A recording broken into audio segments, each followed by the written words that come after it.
All right, good evening and welcome to the September 28th Litchfield Budget Committee meeting. I'd like to call the meeting to order. And tonight we'll start with the Pledge of Allegiance. Pledge allegiance to the flag of the United States of America and to the republic for which it stands, one nation, under God, indivisible, with liberty and justice for all. All right, good evening, everyone. Thanks for joining us. Tonight we officially kick off our budget season for the Budget Committee, starting our work with the town over the next few weeks. And here in just a minute before we start, we'll kind of walk through our process and what we're going to do tonight, and we'll let Ms. Kleiner kind of share the work that's been done leading up to tonight. Before we do that, any review or additions to tonight's agenda? All right, seeing none, I'll open it up for public input. Any public input tonight? And seeing none, I will close public input. We do have another public input session that will probably be much later this evening, so if you're watching and you want to come join us later tonight, you are more than welcome to do so.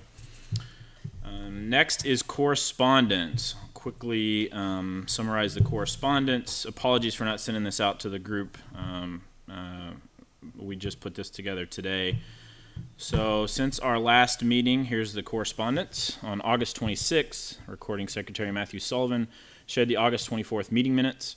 On August 25th, School Board Rep Andrew Cutter forwarded the original energy savings plan for the LMS renovation project presented to voters. On September 4th, Mr. Cutter sent information on LMS impact fee funds. Vice Chair Kate Stevens responded with further questions on how impact fees may be used in the future towards the LMS lease. On September 6th, Mr. Cutter shared the September 6, 2023 School District Business Administrators Report. He reported that the school board would be returning the state adequacy aid to taxpayers and that the Hold Harmless grant will begin to be reduced by 20% each year starting in FY26. On September 20th, Town Administrator Kim Kleiner shared the Selectmen's proposed 2024 budget with summaries on some changes from previous years. Also on September 20th, Mr. Cutter forwarded the September 20th, 2023 BA report. He also noted school board member Liz McDonald had resigned from the board and Mr. Matt Shoemaker has been appointed to fill the vacancy until the March 2024 town meeting. On September 25th, Chair John David Sun set the September 28th agenda with tentative review schedule. And then on the 26th, Mr. Sun reminded the committee of the GMS community forum and tours, which were held last night on September 27th. And that captures our correspondence since our last meeting. Next on our agenda is review and acceptance of minutes. Has everyone had an opportunity to review our minutes from August 24th? I'll entertain a motion to approve. So made. A motion by Ms. Douglas. I'll second. Second by Ms. Stevens. All those in favor signify by saying aye. Aye. Opposed? Abstain? Motion carries 8-0-0. We are an 8-member group tonight. Mr. Barca is traveling for work. All right, with that, we are going to jump into the fun part of our evening. We're going to start our town budget review process, and I'll kind of set the stage for what we're going to do tonight, as well as over the next couple of weeks. Tonight, we're going to start with a group of presentations, and we've organized. I just sent the group an updated email of the list for tonight. We're going to try to let the folks who are here, the department heads who are here tonight, go first, and then the ones that are in the latter part of the evening will just be Ms. Kleiner and Ms. White. We had an opportunity to sit down with Ms. Kleiner a few weeks ago and talk about the process leading up to here. How can we help kind of be a little more efficient as we work through our meetings? And one of the things we'll talk about, and you'll see when they get into their presentations, is instead of kind of going line by line like we have in the past, they've put together a few slides for each of the departments. It's going to hit the high points. What changed? What went up? What went down? What drove the cost? We've had the opportunity to have these budgets for about a week now. Obviously, this is a time tonight for us to ask questions. What do we want to know more about? We'll go through this same process next week with the remaining accounts. We have a meeting slated for October 12th. If we need that meeting, we will use it. If we don't get through the stuff tonight or next week that we need to, we'll certainly use that meeting to make sure we have adequate time to go through all the budgets, ask all the questions that we need to before we begin voting on October 19th. I'll pause right there. Any questions on our process tonight? Everybody feel good about that? Okay. So with that, I'm going to turn it over to Ms. Kleiner. And before we jump into our first group tonight, which is going to be police and police support, I wanted to give Ms. Kleiner an opportunity just to kind of share the work leading up to tonight. How did we get to this point? The work that the Board of Selectmen has done, that the department heads have done to kind of get us the budget that we have that we're going to be reviewing. So Ms. Kleiner, I'll turn it over to you. Thank you. And by the way, it was exactly, I believe, 1 year ago that Ms. Kleiner joined us, and one of her first meetings was this very first meeting a year ago. So congratulations on your 1 year anniversary. Thank you. Yeah, it flew by. So thank you very much. I did want to just give you a little bit of information. So throughout the electronic budget, you're going to find a lot of tabs and information that we included that we've spoke about somewhat through the process last year. So you'll see a link to the CPI. And so the August just came out at 2.8%. We talked a lot about this, the Consumer Price Index, when we were formulating the warrant for the tax cap last year. September will come out shortly, probably within the first week of October, and we'll keep updating that.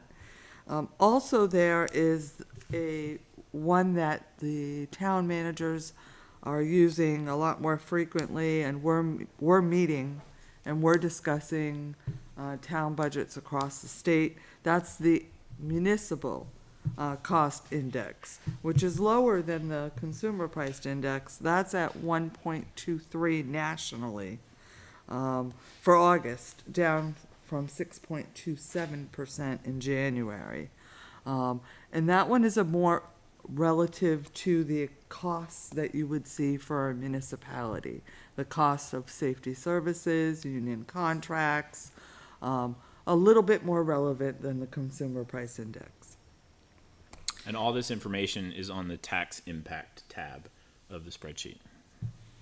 So trends are still showing that inflation is outpacing revenues, right? And we're seeing this across the state. The prices for goods and services have not leveled out. They continue to rise. You may have heard, planning boards actually talked a lot about this. There's a very competitive wage market out there for municipal and state employees. So, you know, we see the wages and we see a lot of unfilled positions within the state, right? And you've heard planning board has talked about this and the problems at DOT with trying to get work through and permits done and things like that. It's across the board. It's a lot of departments that we deal with. So it's a very competitive wage market. So when you're looking at whether it's negotiations for wages or whether it's the cost of hiring a new employee, those markets are up. The net valuation for the town decreased about $60,000. So why is this important? It's important when you determine the tax rate, right? So when you determine the actual impact of any increase or decrease that we may have, that net valuation is important. And I just wanted to touch a minute because that is driven by decreases in utility assessments. So back in 2018, there was House Bill 700, where the state worked with the utilities to evaluate a new method of determining the assessments on utility properties. And that was put in forth, passed by the legislature, and it actually was a 5-year plan, and it decreased utility assessments, 2023 being the last year of that plan. They have not worked on what is going to happen from here.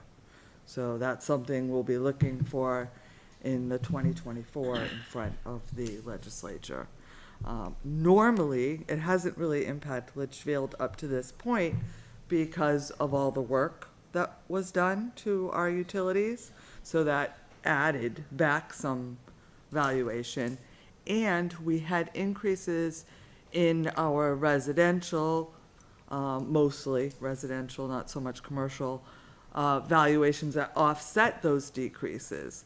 This year, not so much. So we're lucky, it's only $60,000. Other towns, other places, you know, they've felt it too.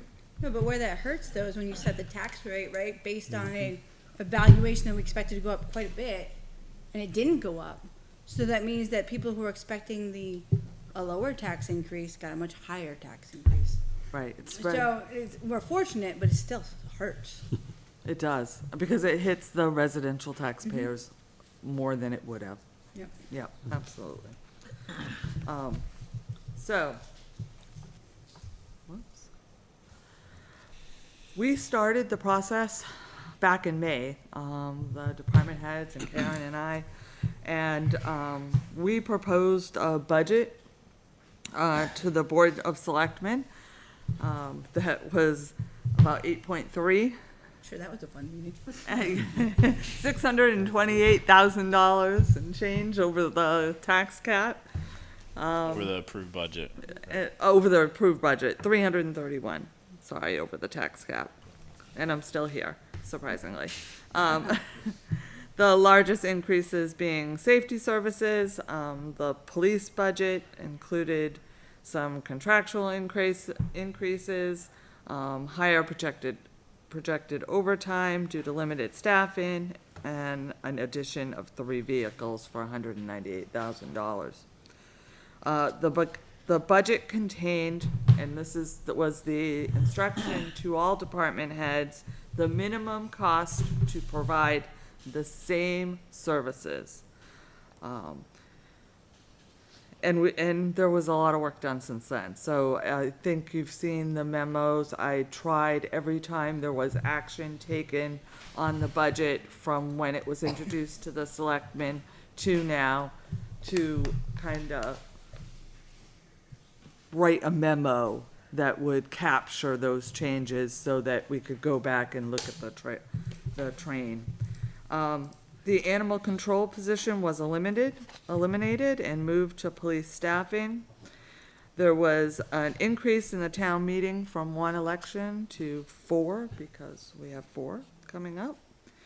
Contractual increases in auditing, ambulance, and fire dispatch, which you hear us talk about. And sorry, an increase in fire hydrants. So, I'll get this. So the selectmen's proposed budget where we are is 7.9. It stands at 283 and change over the 2023 approved budget. It's a 3.69% increase. This budget is $13,190 under the tax cap. The tax cap is calculated at the 5% over the funds raised by taxes last year, sits at $251,652. And do we have any contracts coming up this year? We do, the police contract. So even though we're currently under, we don't have our health insurance, any insurance in contracts. Correct. Awesome. And the price of salt. which Awesome. just came in, and so, we need to look at that. So you'll see here, these are the, reductions that have been made by the Board of Selectmen, totaling $345,000 in change. Most of these were discussed with department heads. We had many meetings, we made some recommendations, and then the selectmen found others that they put forth. So that's where we are now. And as Ms. Douglas raised, there's some costs that are due to come in. We have had some communications. We will not have the final health until October 13th. That's when the Health Trust Board votes. I feel like that's earlier than usual, so congrats. But, if you look statewide, those costs are up. And we've seen that with some of the self-insured groups throughout the state that have already settled their costs, so it's something we need to keep in mind.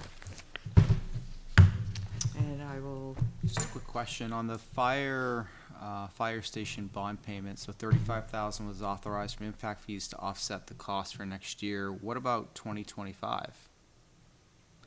so, You're gonna have really double the impact in 2025 by doing that action. the same that was done last year, right, when it was moved from the debt budget to impact fees. And we felt that this year going in, so, yes, you do. But I still think it was a wise move, considering the amount that we were over the tax cap just for level services. There was really limited areas to cut within the budget. And aren't those fees associated with the fire department, right? They are. And the reality is, where else are you gonna spend them? So it makes sense. Equipment? But it has to be associated with the expansion of service. That's right. So the fire station itself is an easy sell. I don't know that, I'm sure we could come up with equipment we feel we need, but do we truly need? Because I'd rather not, we've had too many times where impact fees have lapsed. So if we have a reasonable Right. place to use them, Questions around the process of the town, the work of the budget preparation, or anything that's up on the screen right now with cuts that the Board of Selectmen made? so can we get a breakdown on the police automobiles? 'Cause I know that there's 2 cruisers, but there's also a truck being discussed. So if we could get that breakdown as to how much is the cruisers, how much is the truck, kind of thing.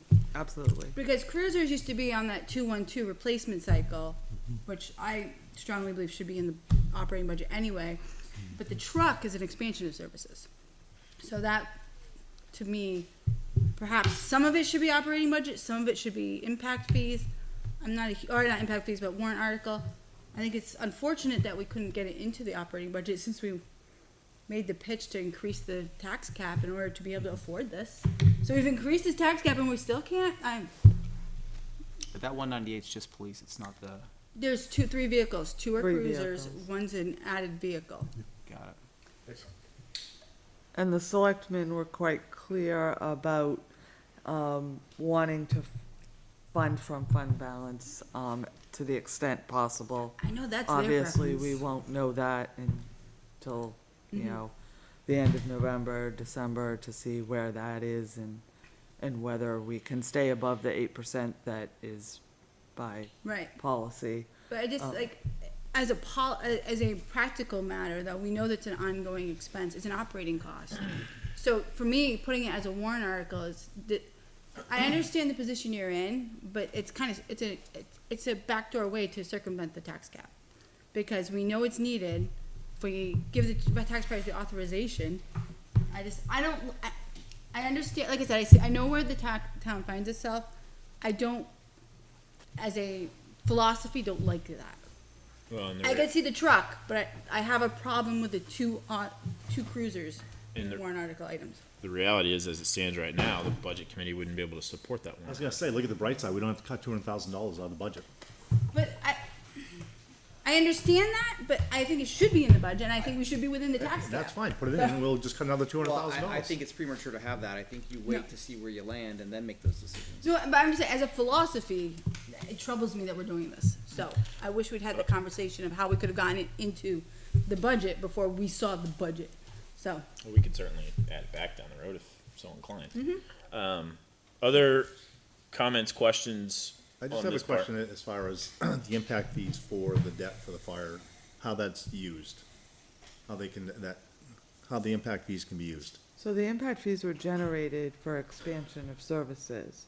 right? So building the fire station was an expansion of services, right? Right. It allowed growth for the fire No, station. I understand that, but so every year you can do that? We could do it. It was done last year by the budget committee. We cut it out of the budget last year. we still charge, the impact fees that are associated with these building permits are collected. Right, so every year you're collecting new impact fees, and then can use them again? Well, so for projects that come before and are approved, right now that we're in a study for a new impact fee ordinance, which will eventually get completed and done. But you can use the impact fees that were generated on behalf of that being in the CIP project at the time that plan was written. To So, the extent that they are Available. available, right. so you will run let's say, out. let's say the new elementary school passes, and that's in the CIP. So every year, you can get impact fees to pay towards the debt of the school? So for projects that will come before the planning board, if that ordinance is in effect, if a new impact fee ordinance is set by the Board of Aldermen, which includes the elementary school, then impact fees collected for that could be used for a new elementary school, sorry. Each year. Bro, each building permit. Well, It's not. Well, that's why I'm asking like the fire department. Have we already done this once on the debt for the fire department? But there's new applications for buildings, so those Past year we those new collected. projects get assessed a fee. these That's fees what I'm saying, already so were collected. you can continue taking them for that one project. I understand it's for an expansion. Yeah. That's how you can use impact fees. I didn't realize that you could continue to collect impact fees to pay down that debt. Well, I thought it had to be a new project. they had been planning for the build out of that area, right? So Right. anticipating a build out in that area would contribute to the need for a larger fire station. The fact that they hadn't built out at the time we built the fire station, it sounds like it's irrelevant because it was anticipated that at some point in the future it would be built out. Right. Right. I get that. I just trying to understand that. So they build it, let's say 3 years ago, whatever it was. They utilize those impact fees, but then every year they can get more impact fees. To the amount until that is drained, right? Until the fire impact fees is drained, Or it's paid off. Right. or it's paid off, but Right, but you continue to collect new impact fees. For new Yes. projects. for a new, but we're still using the same ordinance that includes that fire station build out. So, maybe it's easier if I say, in the current impact fee ordinance, there was collected middle school, right? So you continue to collect for the middle school, and those can be used towards any middle school, and in the case of schools, it can be used for certain types of improvements. But the new ordinance won't include middle schools because the projects that are written into the plan don't have middle schools. Doesn't have a middle school component. It has an elementary school component. So those middle school impact fees that were collected drain down and you don't use those anymore. So as long as the balance of the impact fees is there, you can use that. You gotta remember that, You're saying there was a balance greater than the $35,000 to begin with the fire department. Correct. Correct. And you're draining that, that's. Yes. All right, I get it. So you're just draining that account. Correct. Got it. Why wouldn't you just drain it all right at the beginning? Hurts us the next year. What's Not that? much. It hurts us the next year because it comes out of the budget. Yeah. If you don't have that now in the next year to make it up, you're in trouble. Got Just it. kicks the can down the road. So long as we don't lose them because they lapse, because that's a sad day. Yes. Before we jump into police, any final questions, high level? Okay. All right, we'll invite Mr. French up. And just for folks that are now tuning in or folks that have come in since we started, we did readjust our schedule for tonight to allow those of you that are in attendance to go first. So we'll do police, then fire, then library, then conservation, and then code and health. And then the ones that are left after that are for Ms. Kleiner and Ms. White. All right, we'll turn it over to police. This is, the first account we're looking at is 4210.10.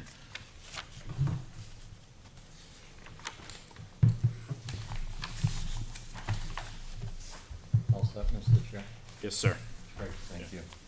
Before I get into the particulars of budget, I just want to give you a little summary of what's been happening and what we've been facing in 2023.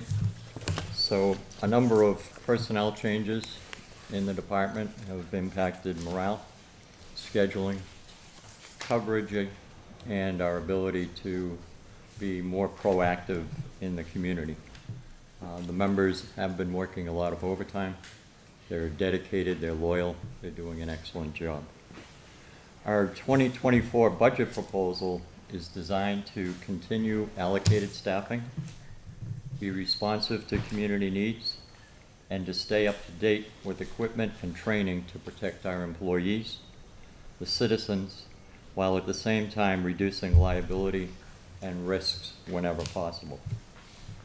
The department is seeing an increase in cases involving citizens in mental health crisis, domestic violence, and persons actively armed with deadly weapons. Recent incidents involving a person armed with a machete and another person actively firing a gun in a residential neighborhood demonstrate the dangerous situations officers face each and every day. Both situations were resolved by officers without injury. That is a credit to their dedication, that is a credit to their training and their responsiveness. So that's how we approached our budget, putting our budget proposal together. And with that, I'll get into the particulars of police administration. As the slide will depict, police administration, there is a total increase of $382,173. A lot of the increase is driven by personnel costs. Wages have increased by $32,920, and that's following contracts and other personnel actions. Part-time officers shows an increase of $14,917. That is based on our experience with coverage needs and wanting to add one additional part-time officer. Overtime is proposed increase of $40,547. That is based on actual usage and projections from 2023. The overtime line covers vacations, sick leave, but it is also the line that would cover response to major incidents similar to the ones that I described in the summary, as well as ongoing investigations and appearing in court for grand jury. Community detail line is a requested increase of $5,000.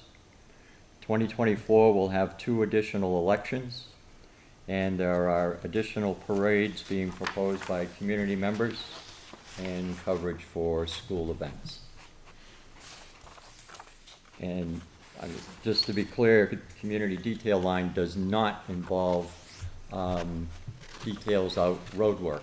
So the utilities, crews and stuff, this line does not cover that. This is clearly community events.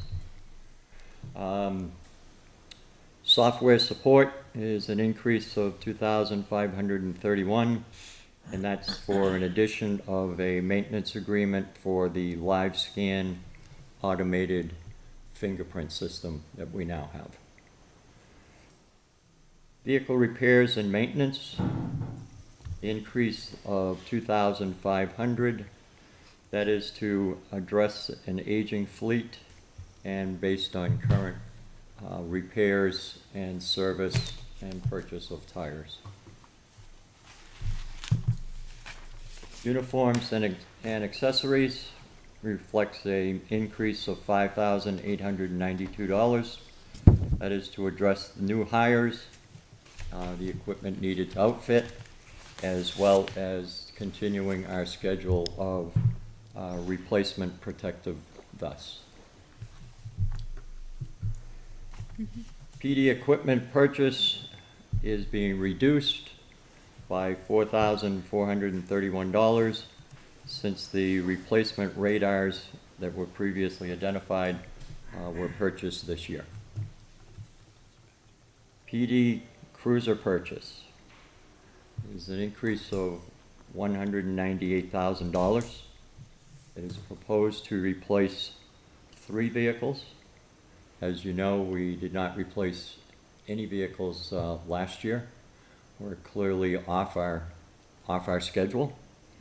The plan here is for 2 traditional vehicles and 1 pickup / command vehicle similar to what the fire department has. The amount includes an upfit of the vehicles as well as an amount necessary to decommission any vehicles that we either trade or sell at auction based on the permission of the Board of Selectmen.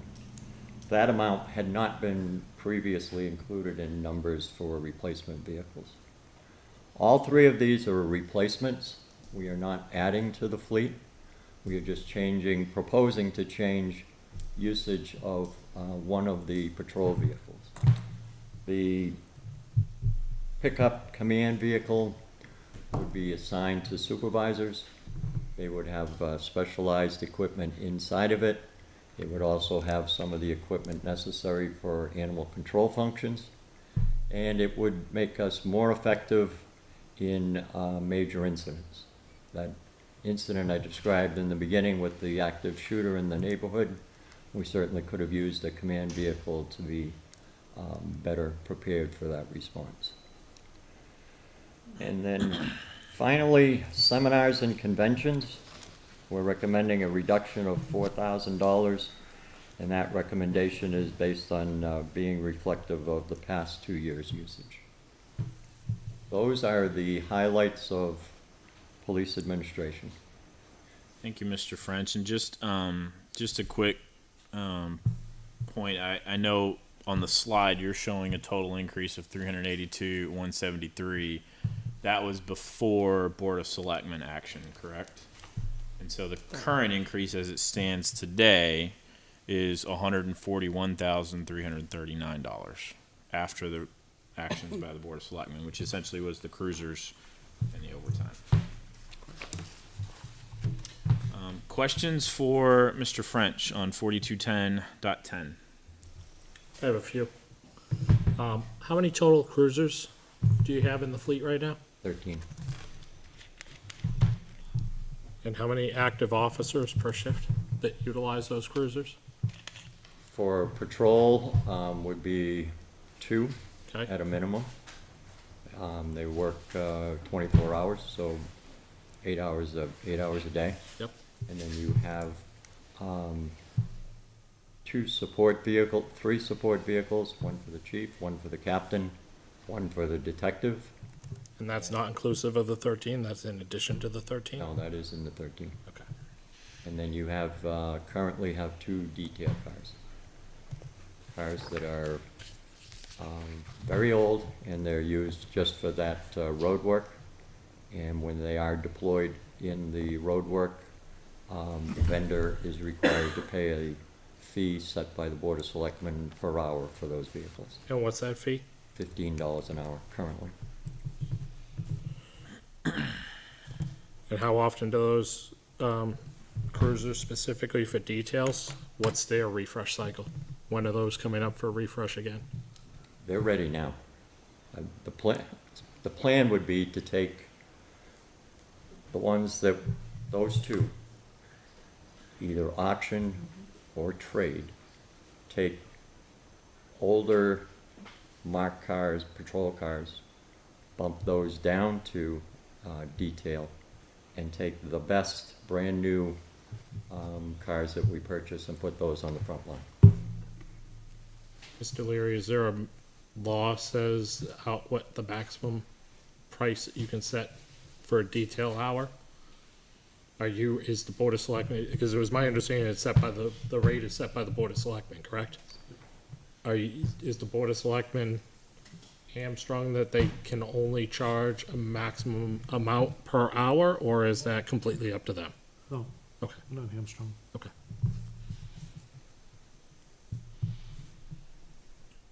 additional questions, Mr. Taylor? Nope, I'm good, thank you. Other questions? Yeah, did you say you added a part-time officer? We're going to be adding part-time officers. Is that going to warrant? To replace. No, it's, So we're adding a new position, but it's not going to warrant. It's That's- not a new that's the it's position, not a, it's not a new That's something I'm, yeah. What is our current staffing level then? Like how many vacant positions are there? Currently, there are 4. So 4 vacant.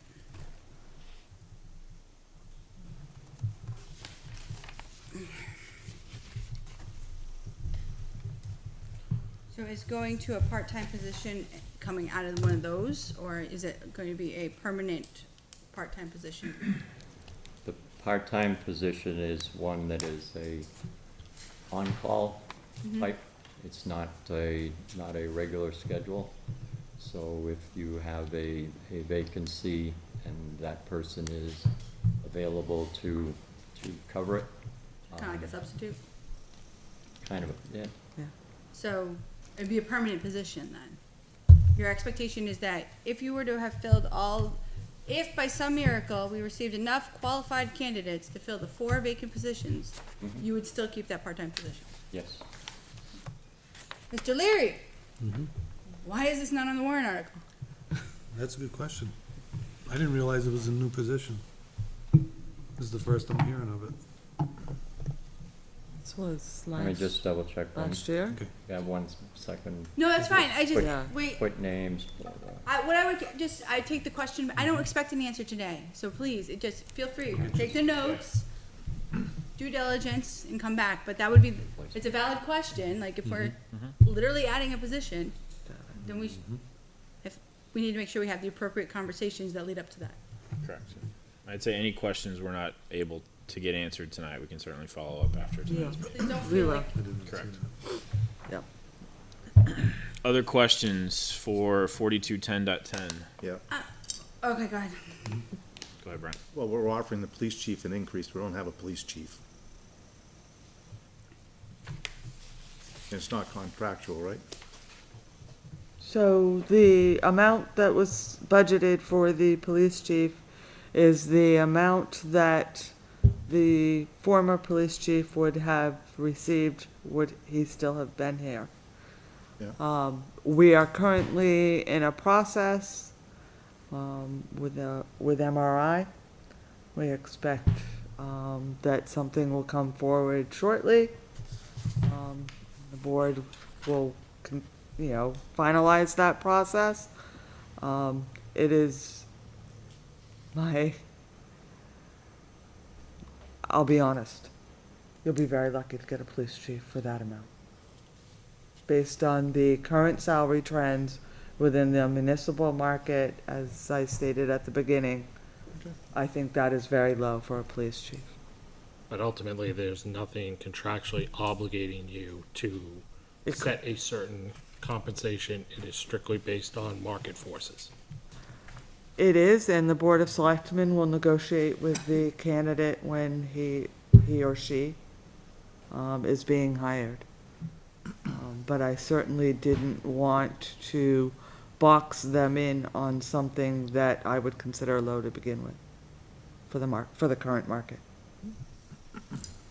Douglas. So, there was my understanding is that the truck is actually a different vehicle, so it's so I'm unclear as to, we don't currently have a command vehicle. Right. So are you anticipating removing one from removing an existing vehicle and offsetting it with a command vehicle? So what I just call patrol vehicles. Right, Those are the ones that are marked, and they got the lights Right. and all of that type of stuff.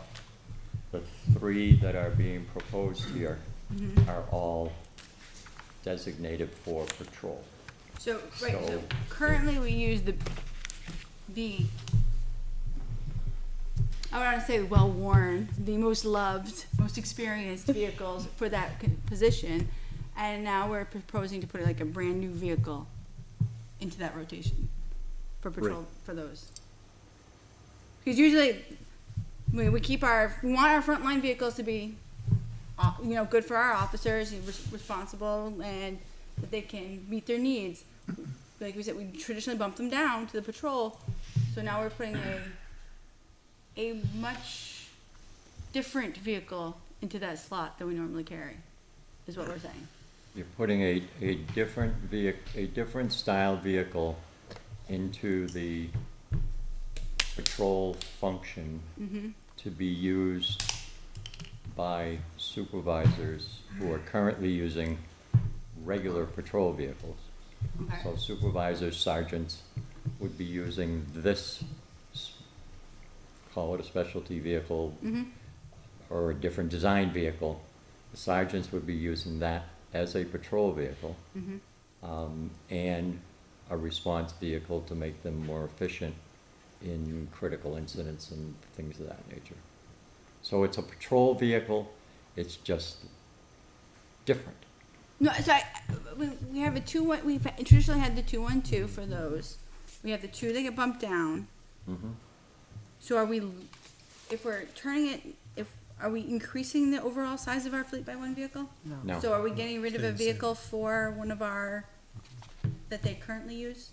I don't understand how we're adding a truck where we don't normally add one, but we're not increasing the size of our fleet. I think the question is there 3 vehicles going out and 3 vehicles coming in? Yes. Right, Okay. yeah. What is the expected life, or the life expectancy of the command vehicle in that position?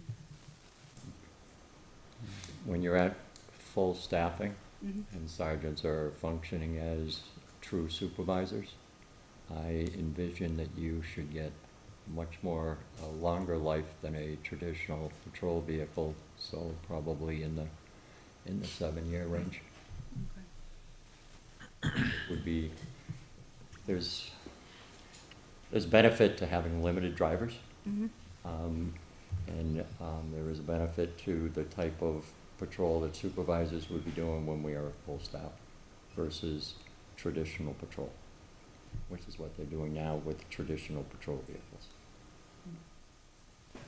So, since I doubt we'll be at full staff anytime in the near future, does that change that calculus?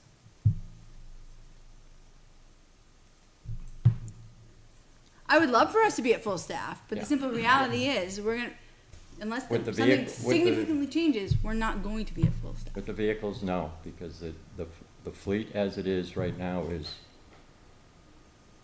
very aged. The maintenance costs will bear that out. Plus, our experience of assuming animal control functions requires additional equipment to be carried. Plus, our experience with the things I described in the very beginning suggests very strongly that we need that type of specialty vehicle. Right, so I guess my question is, because we're not full staffed, are we still gonna get 7 years? Or do we think that life expectancy, since we're not in optimal conditions, is gonna be shorter? Shorter, right? Probably a bit shorter. Okay. And Additional, it's not, again, I'm not saying you don't need it, I'm just trying to understand the long-term impact of this, so thank you. additional questions on 4210.10. Just one, I just wanted sorry, to go follow up with, what's the traditional life for the traditional patrol cars, like if we were replacing them on the schedule that you'd be comfortable with? If the truck's every 7 years, how long is a patrol car?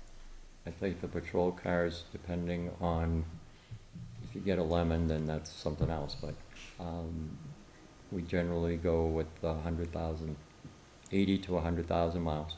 Okay. And you usually come close to that in the 5-year mark. Thanks. Mr. Taylor? So I just wanted to make sure that I have my notes correct. So overall, you have 15 vehicles in the fleet because there's 13 cruisers, 3 of which are used by, call it, administration. And then there's 2 additional ones that are just for details only. So the total fleet is 15, Total fleet is 13. 13? And 2 is included in there. Okay, thank you. All right. In regard to the sign-on bonus, right, I see the board of selectmen have increased that over what the proposed was. May I ask why? Is it 1 times 5 or 2 times 5? I thought it was 2 times 5. Or is it Right. 1 10,000? Right, but then We in the did. selectmen 15. proposed, I see it as 15 versus 10. I see the selectmen Oh. added 5,000 to it. Future hires. We had 3 this year? We just got 2, so knock on wood. And is that sign-on bonus including the new position that you're looking to fill as well? We're gonna have to have discussions on the new position. But thanks for asking. Sure. If I may, the sign-on bonus is for full-time positions. Okay. Okay. They have to be New Hampshire certified or attain New Hampshire certification. It is not, part-time positions are not eligible for that. Thank you. Thank you. I have one more question. Yep, go ahead. If I can find it.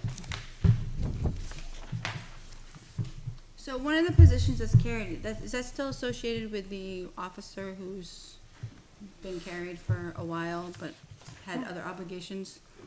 So, Because if we finally to the point where we no longer need to carry that, should we be carrying a full position in anticipation of replacing it? so I glad, have to carry it. so glad you brought that up. So, the funds that were reduced from last year's budget, This is for the officer on deployment. Correct. correct, must be added into the budget. So we have, official orders that at this point in the juncture, that the officer will be returning in September. So we have budgeted from September to December on the advice of council. September of next year. Yes, sorry, yes. Thank you. I thought the 5 years was up before then, so that's interesting. Extended.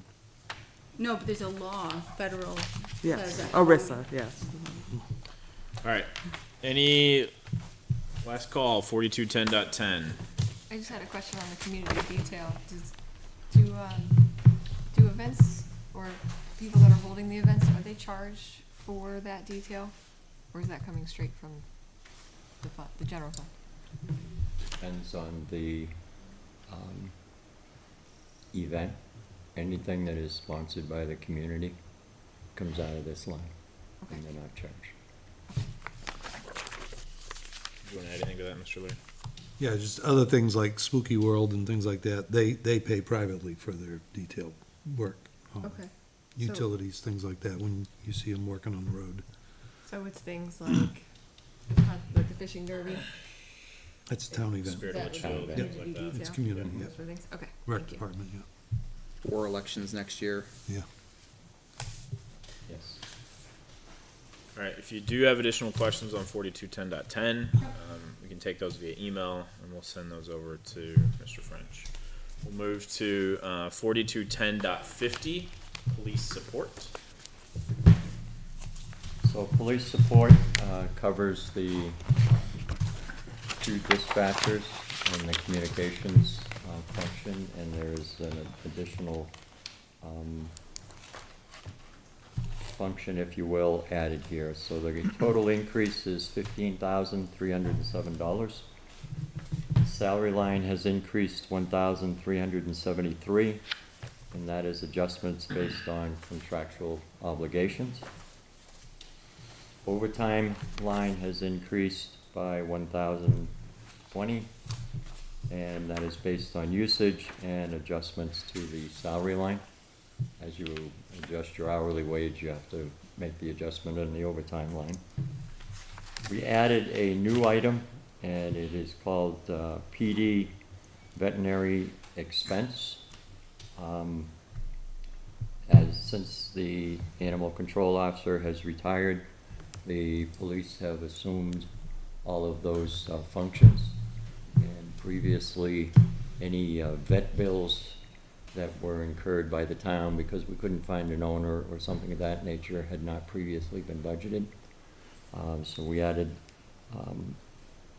funds there, and we increased general supplies by $500 in anticipated animal control equipment and supplies. Gloves, snag poles, food. Do we not already have some of that stuff? We have some gloves, but I Well, I mean, like I would poles use and other things, right? snag pole, Right. no. I believe so. Questions on 4210.50? If an owner is found, are they charged for any bills? Say that again, please? If an owner is found, are they responsible for any bills that you'd incur? If we find an owner, they would ultimately be responsible for the vet bills. Okay, thanks. We- So this is just. We tell the vet, this is the owner, and that's who you bill. Okay, so this is just if you can't find an owner? Yes. Okay, thank you. I noticed you have, I'm assuming what are placeholders for health and dental increases? Those are just guesstimates? Yes, based on current rates and change in census. Okay, thank you. Other questions on 4210.50 police support? I do have one. Has there been a look at response time differential between the line 345, the dispatch service, and line 110, the on-premise dispatcher?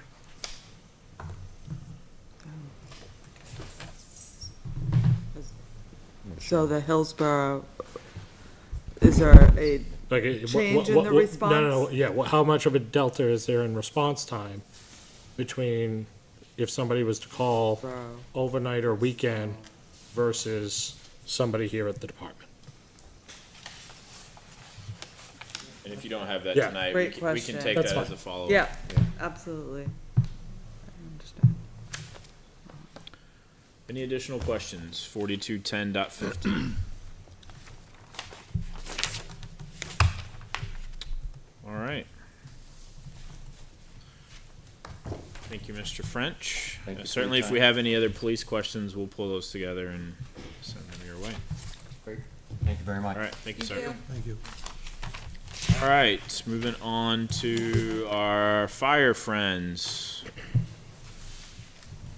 Invite the chief up, and we'll start with any preference. Do you want to start with fire or emergency management? Any preference? You want to start with fire or Whichever. emergency? Oh, you got fire up there. Okay, Yeah. perfect. Fire. So we'll start with 4220.10 fire.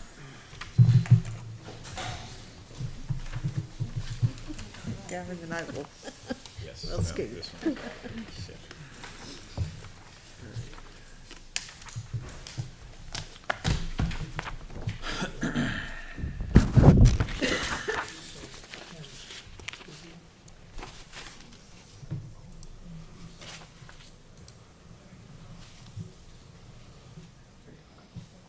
Yeah, this is prior to that, so you can note that. Yeah. So, good evening, everybody. Good evening. Ken Clancy, Deputy Chief, also a Litchfield resident. I'm gonna present the first part around the wages, if that's all right with everybody. And then I'll hand it off to the chief to talk about the mental stuff. So, the, total, when you look at the fire department increase on the whole, the total increase will actually be 10,000 less than what's up there. The Board of Selectmen were able to help us take $10,000 out of one of the line items. So that reduced it down to 40,328 for a total increase. I believe is around 6.3%. So we have, we have three places where we'll look at the budget. We have the cost neutral stuff, which there was no increase, it was just a carry. We have items that went down, and we have items that went up. And when it comes to the wages in particular, here's the piece we're talking about. Our total wage increase is, if you take the wages that we're asking, some of the categories that went up, totaled 65,000. Some of the wages went down, the cost offset there was around 32,000. So 32,604 is actually the increase on the salaries line items. 120 is our call wages for call firefighters. We're gonna run that, looks like we're running that line item over so far this year. We're probably on track to be maybe 10, and it depends on the rest of the calls for the rest of the year, about 10 to $14,000 over for this coming year. 127 is our training line item. We cut training last year a little bit. We reduced the number of trainings we were doing. We had less staff than we'll have this year as we're going into 2024 because we've been hiring. We'll continue to hire to try to get up to a full roster. We're about 10 members down. 128, so this is the majority of the increase, right? So 128 is the weekend coverage. Last year, we got $24,000 in a warrant article that we were able to fund weekend coverage, 2 staff members, Saturday and Sunday, 8 hours. And that wasn't a part of our budget last year because it was separate. So this year, and it was only $24,000 last year because it was only partial year. It started in April. So this year, when you look at the run for that, it'll be the 34,944. So that's the majority, like I said, of the increase in the budget on the salary side, is we had to build that money into the budget for this year. 129 is our fire inspector line item. It goes up by $598 because we've got, our fire inspector is gonna be doing more work this year because we have more, in 2024, because we have more buildings. We have, more commercial properties that are coming in, the gas station, et cetera, where I expect his inspections to go up. So a modest increase. Same with 140. 140 is our full-time overtime line item. That's basically our 2 full-time firefighters. One, our captain right now is on call and has been for a little while. Just because we've been short firefighters and we've transitioned new officers in. So as we're training people, the captain's been on call. So, and then 149 is just the overtime, the training line item for our full-time firefighters. So we do training every Wednesday night. So we have the officers meeting on one of the Wednesday nights a month. The other 3 are all trainings, whether they EMS or fire. So that just covers both full-time folks to be able to train and get the wages right. The upside is on the cost offsets. The new contract for the fire chief reduced. That was part of the cost offset for us. And, Next slide. sorry. Next slide. Thank you. So the new contract for the fire chief reduced our costs by about $8,600, and our full-time firefighter salary went down because it was previously the fire chief that was a full-time deputy chief, and the salary offset we made up there. So that was for the salaries portion. With regards to the main budget, that number's also changed just before I hand it over to the chief. The main budget, the increase was $33,971. And then there's an additional cost offset in there. Line 660, which is our fire equipment repair for the trucks, has been reduced by $10,000. So that changes the ask there from $17,000 of an increase to $7,725. If that, and that's probably a good place to hand it over to you, Chief. Thank you, Deputy Chief. Yes. You guys have any questions before I move on, or? Just, I want to make sure I captured this part of it correctly. Overall, once we take out the $10,000 reduction by the Board of Selectmen, there's approximately a $40,000 increase of last year, of which $35,000 of that is coming from the weekend warrant article. Is that it's an accurate statement? Okay. Thank you. Okay, so, our dispatch services, there's an increase of $2,850.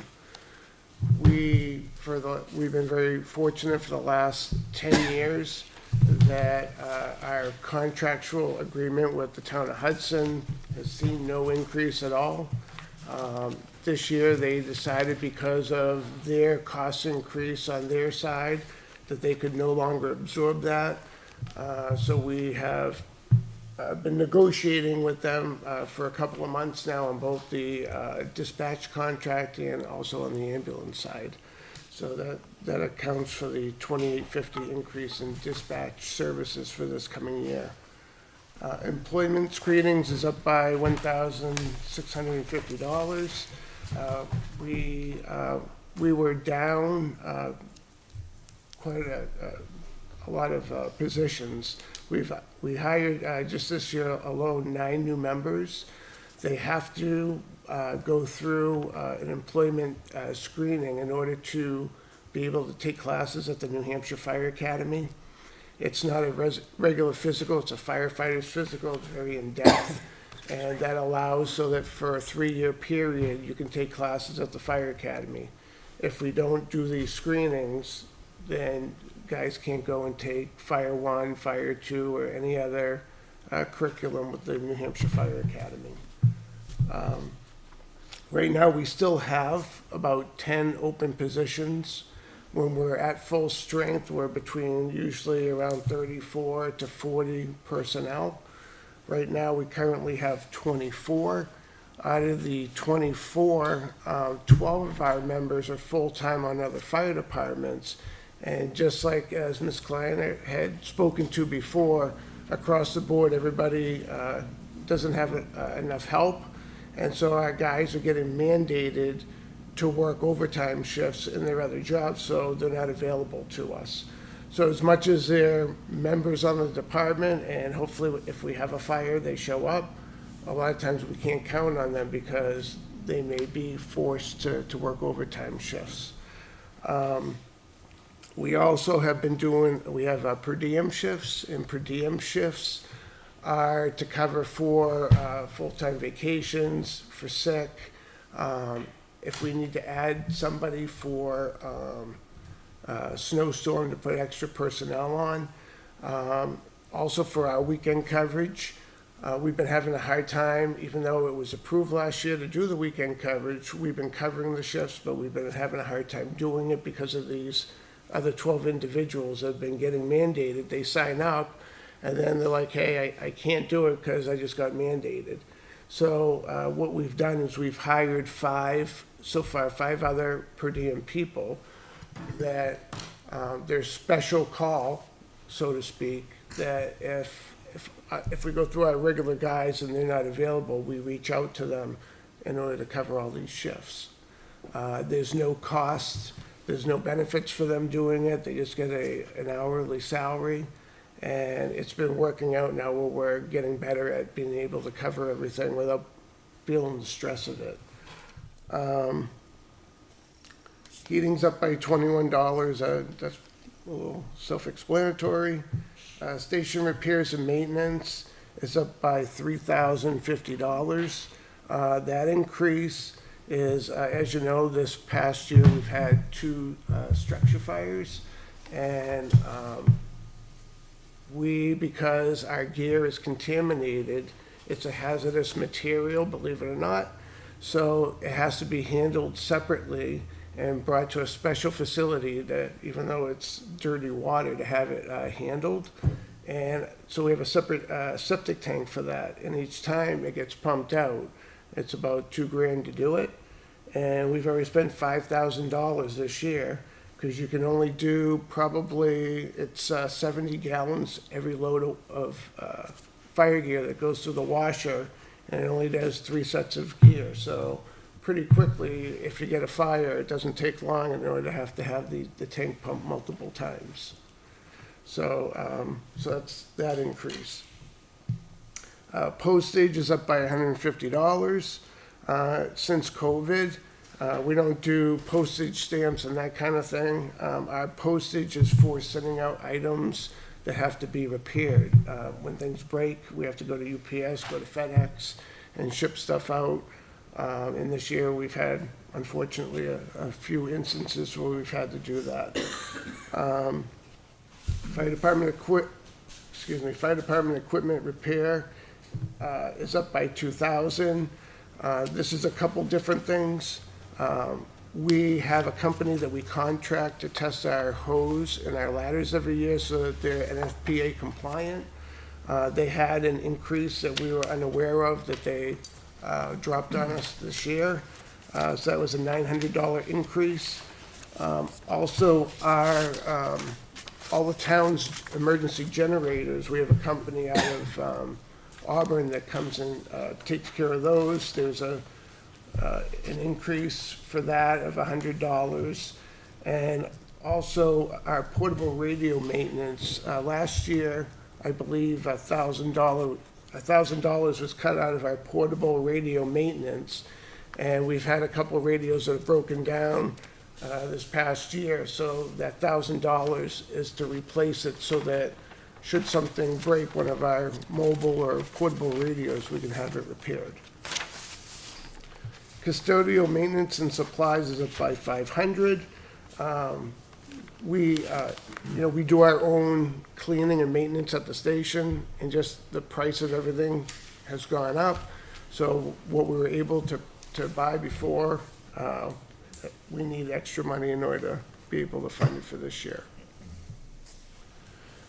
Books and periodicals is up by $190, excuse me.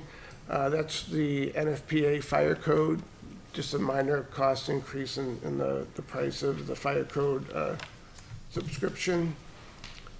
Medical supplies are up by $750. Again, the cost of increase in buying our supplies has gone up, so that's that increase.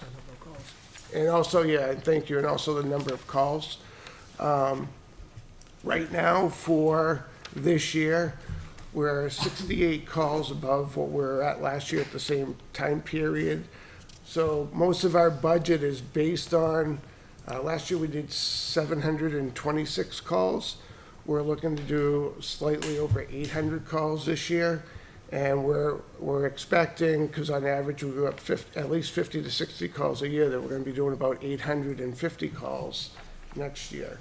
So mostly our budget is all based on that number. Where was I? Provisions. Thank you. So provisions, 692 is up by 150. Again, when we have a fire, brush fire, or training, just money in order to buy snacks or water, mostly water. We were very fortunate this year that we applied for and received a grant from Anheuser-Busch, and we got a pallet of water, which actually helped us a lot because we go through many, many cases of water every year in order to keep water on the trucks for guys to hydrate. Equipment purchases is up by 15,000. We're in need to replace one of our first thermal cameras. We have 3 engines. Each engine has a primary thermal imaging camera, and it's outlived its life cycle, and it's in the in the CIP it calls for replacing it. So we put the money in there to hopefully replace the thermal camera this year. And then seminars and conventions is up by 6,160. Last year, $5,600 was cut for the budget cuts. And part of that, that $6,000 is for contractual, my contractual for professional development, but also it covers the cost of sending people to Fire 1, Fire 2, EMT training. And now we're getting into electrical vehicle fires and that kind of thing. So any specialty classes that we have to hire instructors or send people to classes is covered under the seminars and conventions. And I think that's it. Questions on 4220.10? My first question is, as far as the bottom line increase, what did you say it was? The overall increase, Yeah. So for the overall increase for the fire department is Okay. I thought you 40,328. said a lower number earlier. No, well, if you look at just this part of the budget, this particular account will have a $7,725 increase. Another question I have for you too is, heating oil, you have the $2.25 a gallon? Yeah, I actually had the same question. So I pulled up the link for the Eastern Propane, and you figure it was delivered to Troy Brown on June 2022, and that pricing expired August 31st, 2023. Do we have the updated I'll letter? put the new link in, my apologies. We did, the contract is the same. It's dated 2/25? Okay, and it'll be the same type of term where it'll be September 2023 until the end of August 2024? That's correct. I had a question on the thermal imaging cameras. When I clicked on the more info link that gave the explanation there, it said that the anticipated cost was 10,000. And I think there's 15 in the budget. We might be able to get one for 10,000, but there's different manufacturers, there's different grades of cameras, like, you need a full color camera in order to see thermal layering and see all the different heat levels and whatnot. So 15 is usually, we ask for a little bit more, it may be a little bit less than that. 10,000 might be a little, not enough. So I didn't know where that happy balance was, so that's why we put it at the 15. Yeah, we just carried the CIP number over, because that's what we had planned when we first set out. We may be able to get one for a little less. I wouldn't expect 10, but We also try to keep the same brand if we can, so then it's not trying to relearn something different, because like everything, something's a little different on one than on the other, so it's easier to have them where they're the same, so it's easier, Okay. So Thank you. those cameras aren't that old, are they? They are old. Our first camera that we have it's gotta be at least 15 years old, if not a little bit older. And that's the one that we're replacing. It's the first full-size camera that we bought. Okay. What were the last ones you bought? 'Cause I know it wasn't that long ago. The last one we bought probably, before the station. it was before the station. So we've been in the station for 5 years, so it's gotta be 7 years? Probably 7 or 8 years, Time flies. yeah. Right? Can So- that be purchased with end-of-year funds? I'm sorry? Can that be purchased with end-of-year funds? Possibly. Perhaps. Might as well just make it 4 questions about the cameras. I know the police department had done a fantastic job of like really digging into grants. What would be the possibility of being able to find some sort of full grant or partial grant for some piece of equipment like that? There are the firefighter assistant grants right now. What they do is they usually will go towards one thing or a couple of things. Right now, everything's focused on personnel. So most of those grants are towards hiring extra personnel. But generally in the past, they've done that, they'll do equipment, but right now, they haven't been offering anything for the equipment. Okay. Other questions? So I did. We're talking about increase on wage, call firefighters. So you answered there's more incidents. Are we also getting more responders at each call? So is it driven by the number of the increased calls, or do we have a higher turnout of our actual responders in addition to? So right now, the majority of our calls are being done by the senior staff. We have the 9 new members. Out of them, maybe half of them came with training. So the other half are there, but they're not really usable yet to us. So the majority of our calls are being handled by our shift, the lieutenants and the captains, the deputy. So they're doing the majority of the call, and they're at a higher wage. Is there is there any plan that by January that can shift? If we're budgeting it based on today's usage, by January or into the next year, would there be the ability to not be still doing that? It's still probably gonna be high because the problem that we have now is we have inadequate staffing. So if we get a chimney fire tonight, you're gonna have all your officers if they're around going, and then you might have a couple of the new guys. The trouble is, the classes that are run at the academy are only done at certain times. So there's a fire two class that our new guy that we just hired to take my spot just started a few weeks ago. But the next fire one class, the introductory class, doesn't start usually till like January, and that's like a 6-month class. Okay. That answers my next question then too, is about, we're talking about coverage with, overtime with captains, if we're still gonna rely on the senior level staff. Sounds like at least one more year, maybe hopefully by the end of the year. So basically, the money that the captain's getting now for the overtime is what I was doing before. We have that, I always call it the bewitching hour, between 5 o'clock in the morning and 8 o'clock in the morning, and then there's 4 o'clock in the afternoon till 6 o'clock at night, when everybody's either going to work or coming home from work. And unless your house is burning down, if it's a medical call, guys are gonna bring their kids to school, or, unless somebody's choking or not breathing, then they may try to go into work late or something, but we can't rely on that. So generally, that's what I was doing prior to retiring, and that's what the captain's doing now, because he now lives in town where he didn't before. Okay.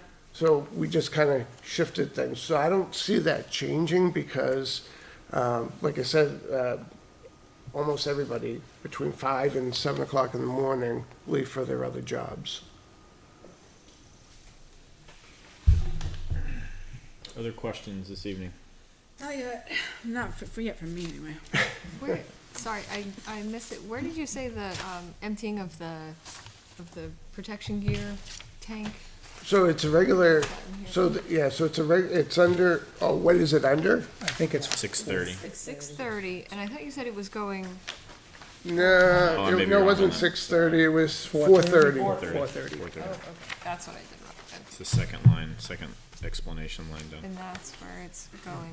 Okay. And that's the regular septic surface that does it, but believe it or not, there's only one company that's willing to take it, because they have to take it somewhere totally different than regular septic. So. Yeah, it has to be treated as hazmat, so that particular tank cost a little bit more to pump. In July, with the 2 fires that we had, we had already spent about $5,000, which was our whole budget for that line item. So as we look to next year, it's prudent for us to increase that number based on the fact we've already overspent it this year too. And is there a certain point where you would want to start looking at a larger tank? We've actually discussed it. We'd have to get a price, but yeah, at some point, we may want to increase the size of the tank. Okay. It would just Not gonna cost more to change the pump though, right? cost, yeah. Well, it will, but you won't have to do it as frequently. The other thing that we've looked at too is there's actually companies that will actually come in and pick up gear, clean it and bring it back. But then there's a charge to that too, so we're trying to figure out which way is more economical Then to you'd do almost need that. 2 sets of turnout gear too, right? Because who knows when you'll get it back. Well, and that's the other thing, I mean, they say, they'll have it back within the week, but, in the meantime, you get another fire, and, not everybody has 2 sets of gear, so now somebody that may be available can't go because they don't have gear. Well, they can come, but they can only help with fireground operations. They're not necessarily gonna be a combat firefighter. Things have changed. Yeah. I remember that gear in my parents' lobby. Right? Yeah, I remember used to keep in the backseat of my truck when I first started. Can't do it anymore. They found, what we've learned has been, pretty rough, especially for the older guys that, have been doing it for a long time. It's probably too late for us, but hopefully we can preserve the younger generations. Anything else this evening on 4220.10? All right, let's move to emergency management, which is 4290.10.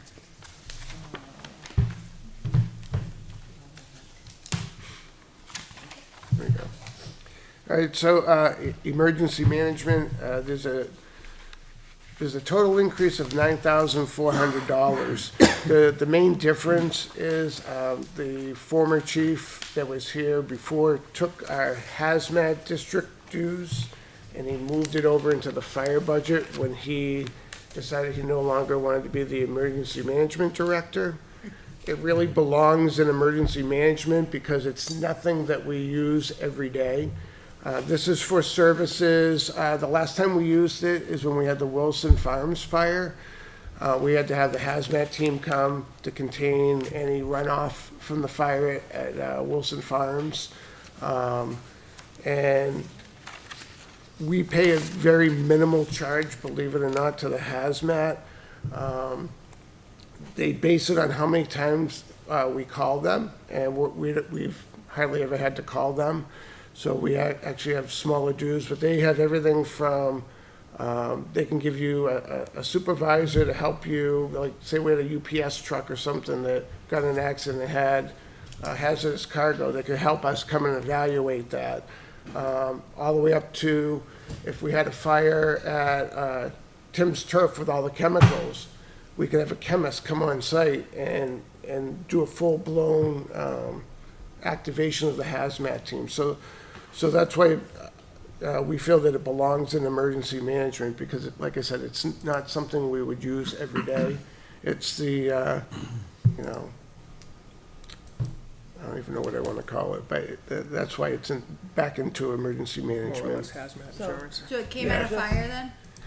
It was. So fire has a greater increase? Well, it was in emergency management. Last year got moved to fire, now it's being moved back to emergency management. Right, no, so just that, it just changes It's a the, shift. yeah. Right. Ms. Kleiner? And just to note, the overall increase is more than 9,400. As you can see, if you add the three together, it's 12,199. Oh, because we did on after the fact. Right, because they're Right, the cert, and which I'll let the chief speak to. okay. And just for clarification, while we're on that, it looks like what I'm looking at shows 9,200 for hazmat, and that says 94. That is correct. Is it 92 or? So there was a rate increase this year. There's 16 towns that make up our hazmat district. Excuse me, there was a town that got out of the district about 7 years ago, and then has recently decided that they need to be back into it. So what they did is they paid all the back dues that they were missing. So on a good note for us, it benefits us because they're paying for our dues for this year. So we would have had a $200 increase this year, but we didn't because the town of Atkinson paid it for us. And going forward, there'll be a $200 increase for next year. So it'll be back up to 94 next year. Correct. And then the next increase was $1,500. We're looking to start a CERT team, a citizen emergency response team. And part of doing a CERT team, which is all volunteer, is as the town's looking to do parades, a 4th of July parade, and doing other functions for the community, the police don't have the manpower to help block roads and do traffic. Highway, if they're out cutting trees down after a storm and they need flaggers, you can use CERT people for that. And just like if we have a car accident, while the police are investigating, we can have CERT members, directing traffic so that emergency services can do what they need to do. So that's the $1,500, which would basically buy jackets and buy like a flashlight or something like that and some identification for CERT team members. So we're looking to start advertising that within the next couple of weeks and see what we get for volunteers, but we need funding for it. And then the last one is last year, money was taken out of equipment replacement. We do need to have money in there. We have the town emergency generator that's at the high school that powers the town's emergency shelter. That is in need of dire repair, the generator, and But right now, this is just a placeholder. We need to have some sort of money there if we need to make repairs to that or to anything for emergency management. Questions on 4290.10, emergency management?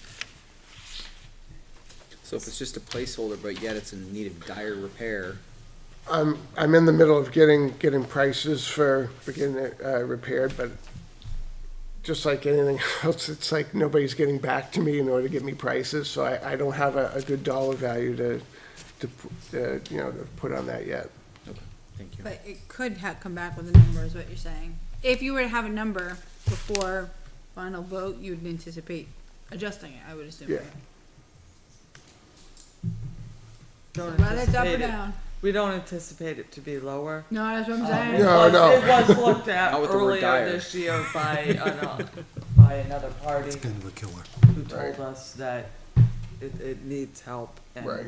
gave us this estimate, so it's. Right, we're also looking at, seeing about maybe possibly replacing it too, through, grant funding, if possible. Isn't that how we got that one? Wasn't that a FEMA grant once upon a time? No, that one there, the town bought after the ice The ice storm. storm, that's right. I remember that storm. After we couldn't Me get a too. generator through the National Guard because they didn't have any to give out. There And were the Board of none. Selectmen used, fund balance money to purchase that. That was my first winter here. Yeah, that was crazy. Yep. Anything else for emergency management this evening? So with the CERT team training, could we potentially hope that community detail line might be reduced next year? If we can use CERT volunteers instead?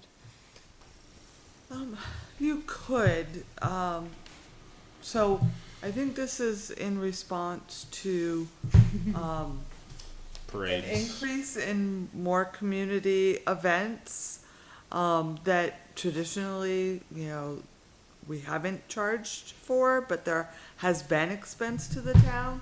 So as these people get trained and, the chief and, Mr. French, and I have we all have some experience from former communities with having a CERT team as they get trained, but there's expense in the training too, of training. So when you send your CERT team to flag school, for instance, there's a cost for that, right? And as long as you can keep them engaged and they keep wanting to do it, then you can offset the cost of some of the community detail or the police services that are needed. But I think it's gonna be a little bit before we can really realize how much that would be or how effective it's become. Thank you. Last call for emergency management. All right, if we have any other questions for either emergency management or fire that come up, we'll collect those. Deputy Chief Clancy, Chief Nickel, thank you for your time tonight, appreciate it. Thank you very much. All right. Next on our list tonight is library 4550 is library, and this is the one, as a reminder, there's a link in the tab. I'm not sure if we have do we have a hard copy of library or no? I did not. You may have to, for those of you that are paper, you may have to go digital on this one. To open up, it's 4550, and then there's a link there that says library budget link that opens up to their Is there a reason specific why we don't document. follow the same format with the town? I know that's separate, but I don't I think it's, correct me if I'm wrong, but I think it's because the library board of trustees own that budget process, right? Yes, so the library trustees have full say over the library budget, the library personnel, and the library lands. Correct. I get that, but Statute. why don't we look at it the same way? It's just a different process, so they deliver it to us when it is Where's the complete budget? and done I'll- and I'll passed do by this. the trustees. We can talk about, Oh, that's probably shared drives or something, right? Yep. we can work on something different. They tell me Yes, kids they I mean, I'm just wondering why they don't follow the same format. Well, the school doesn't follow the same format Right. either. What's that? The school doesn't either. They're like a separate entity put it from in the Sweet Board of Right, but it's within the town. It's, I see. I did just put in email, if you're not able to grab the library budget, I put a link to that and sent it via email, so, welcome. Thank you. Yeah, Ms. Varick, I'll turn it over to you. All right, so this year, the budget that was presented to the Board of Trustees was $332,838. The trustees approved $327,561, so that was a reduction of $5,277 before it came to you. Our overall increase that we're looking at is $7,357. That starts out with salary and related items with an increase of $4,980. So that's based on merit increases that were given in 2023 and our plan for 2024. There are no new hours, no new positions or anything like that within that. Can I pause you real quick and just, Sure. real quick, the document that I'm looking at doesn't reflect the $5,277 reduction of the Board of Trustees. It has the $12,118 increase, not the $7,300 one. Guess that's one of the problems with the link. Yes, that might be. You don't have to. I just want to make it aware. So just We'll get, wherever we capture where they made that reduction. Okay. Yeah, perfect. Thank yep, you. we'll make sure you have the right info.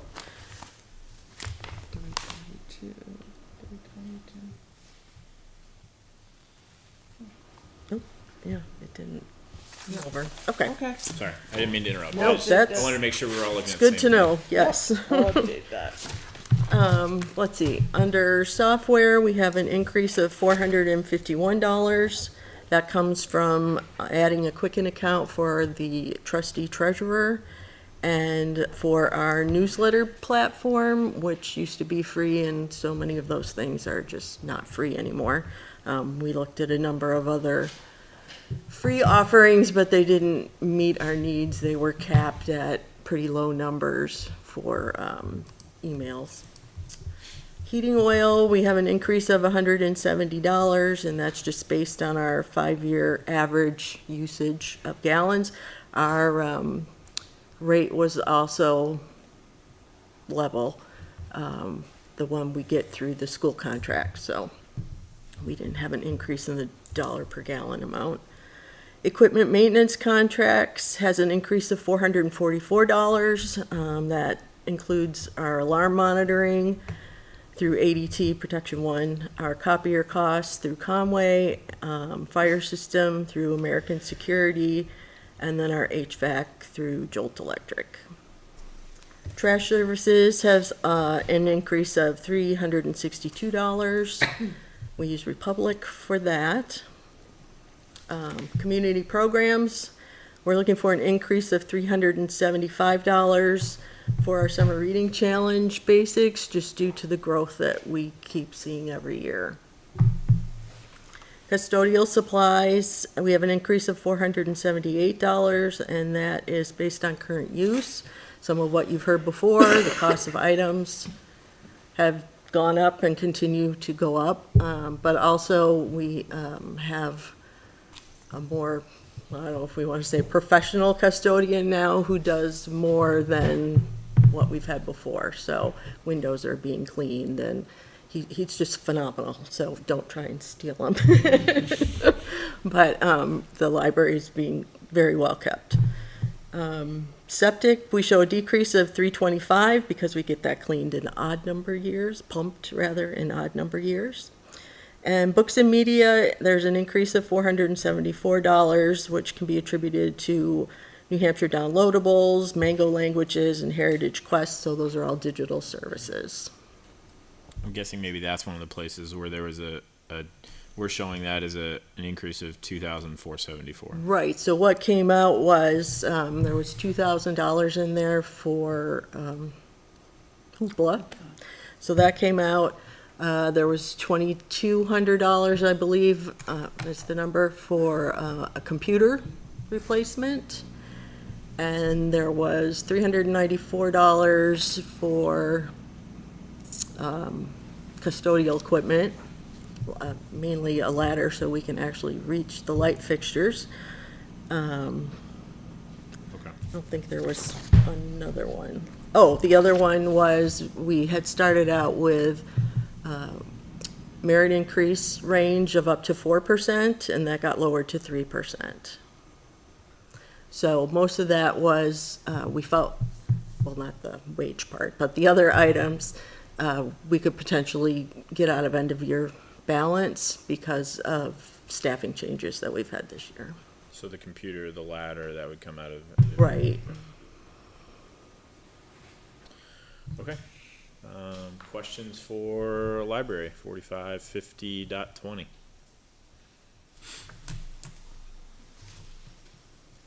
My only question was if you had talked with, and I was hoping they were here tonight, the Parks and Rec department, and see if there's a way to combine trash service contracts. I don't know if it would be an overall reduction for the town if the library's only got one dumpster that's being emptied, and they have, I don't know, 4 or 5, or maybe it's only 2 or 3, I'm not sure.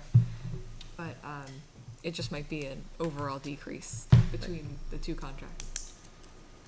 Is it actually a dumpster? Yes, we have one small dumpster and then one paper recycle bin, Okay. tote cart, whatever you call those things. We can, Look at we that. can look at that Okay. and speak with, one of the things that it's in, the library budget, it's in cemetery's budget, and, there's an RFP currently out there for, grass cutting and trimming, and so we're waiting to see what the results of that RFP are, but, we are actively talking about how we deal with increases to landscaping and trimming and that type of thing. We've also done a lot of work about using highway for picking up of trash and emptying trash. So we are having conversations, which will probably shake out more at warrant article time. We'll be bringing Thank you. items forward. Ms. Kleiner, can you confirm the rate for oil that was, we just talked about a short time ago, was it $2.25 a gallon? $2.25. Propane? Was it propane or oil? Propane. Propane, got it. Thank you. Other questions for library this evening? Okay. Thank you. Katie, thanks for being patient and waiting. No problem. Good night. All right, next is conservation, 4611. Mr. Brennan. Yep. 4611, conservation.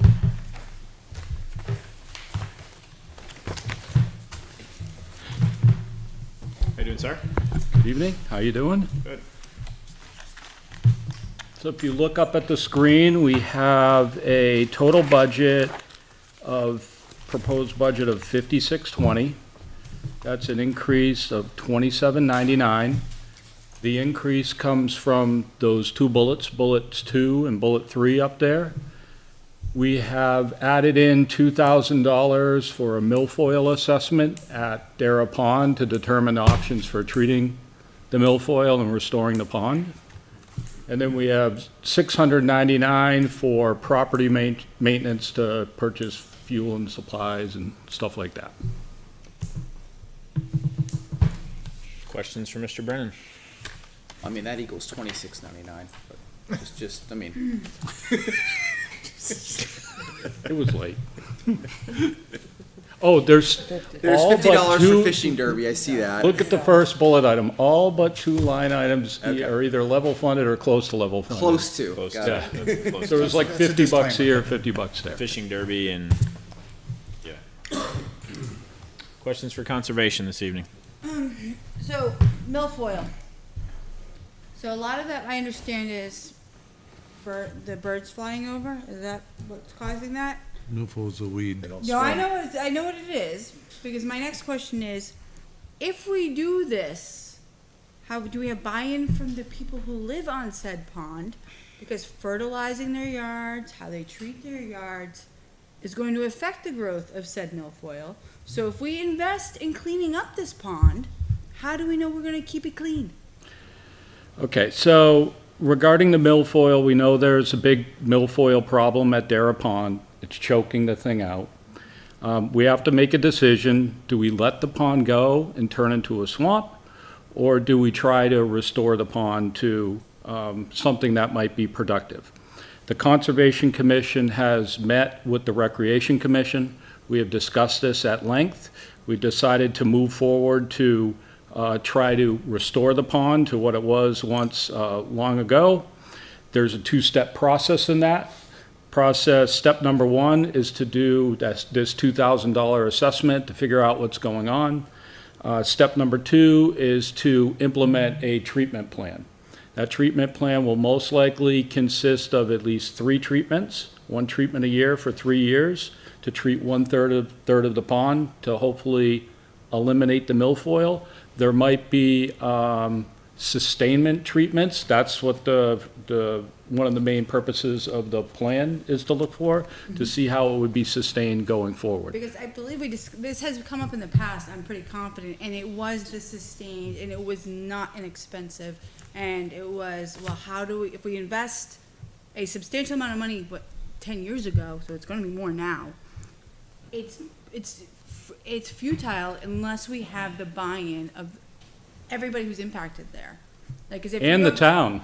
Well, the town, like, Not you only can't, you just have to the limit people what you around the bring in, pond. right? You have to make sure any kayaks or boats are clean. You have to make sure that people aren't running off and feeding this stuff.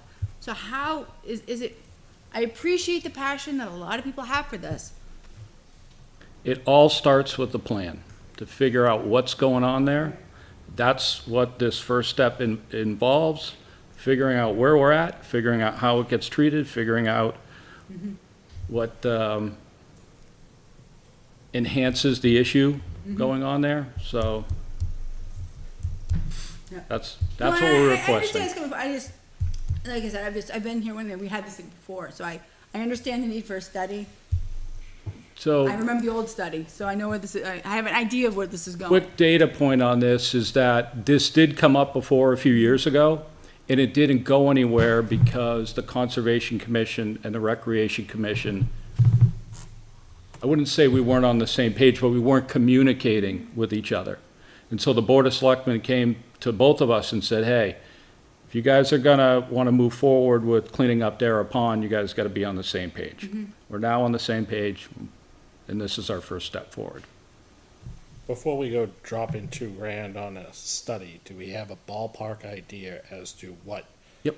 number at the end? Are we talking a $50,000 treatment, 100,000? Nope, less than that. So we actually have the price from the quote that we got in 2019. I don't have that handy, but it was something in the vicinity of, I want to say 9,000 the first year, 5,000 the second year, and 5,000 the third year. It was something in that ballpark. Might be off by a few thousand either way, but it wasn't anything like 30,000, 30,000, and 30,000. It was more like 10,000, 8,000, and 8,000. And I can dig up those numbers if anybody's interested. I can send the whole report over If and you're you able can to check find it that and out. share that. I don't think those numbers right now would, you can throw those out the way. I mean, look at everything that's gone up over like, you're talking 19, you're talking 4 years, 5 years ago. So I would say that the numbers are probably obsolete right now. Like I said, I remember the conversation, I have an idea of where we're going, so I will have a biased opinion of this out clearly. So I was curious as to, and then the other question would be like, based on what you can use your conservation funds for, is this something that could be pursued through that? I know we don't want to touch it because we want to be able to buy land as it becomes available, but the reality is that conservation funds can be used for this type of purpose. Yeah, and I think our intention, don't quote me on this right now, that if we move forward with this, it would most likely be a warrant article for next year. Right, no, I was saying warrant article funded by conservation funds, so like. We wouldn't need a warrant article for that. Thank you for your efforts. Yes. Yes. We're trying. Any other questions for conservation this evening? All right. Thank you, Mr. Brennan. Thank Thanks you. for your patience this evening. All right, next we have 4241.20 code, and then we'll do 4411.10 health. Sorry, did I say that right? Yeah, 4241.20. 4241.20 code. All right. All right, good evening. So as you can see, we have a total increase in the code enforcement budget of just under $1,000. A slight increase for wages, which is just myself. We're looking to increase the line item for a temporary inspector for a total of $1,000, so the increase would be $500. And I'll guess, if I can get through a little bit of this first, I'll give you more explanation of what we're looking at on that for the reason. It's gonna relate to the printing as well. That's the cost of inspection reports that we use when I do my inspections. And all that is, those line items are basically a combination of, with the increase, the expected increase in construction. With the projects we have right now, I am anticipating somewhere in the range of 150 new housing units at a minimum to be built next year. So in order to keep up with that, especially if I'm taking any time off, we're going to need somebody available to be able to perform some inspections to keep those projects going. Again, because it's not just one of them. It's going to be a number. We've got 4 different locations that we're going to be looking at housing, in addition to some of the commercial work that should be happening at that point. So, so that's basically the reason for those couple of increases. Dues and subscriptions. The bulk of that is the increase in the permitting software. Hopefully that should stay level now. That has been the same. That hasn't increased in the since we started it. So that's been 3 years at a level number.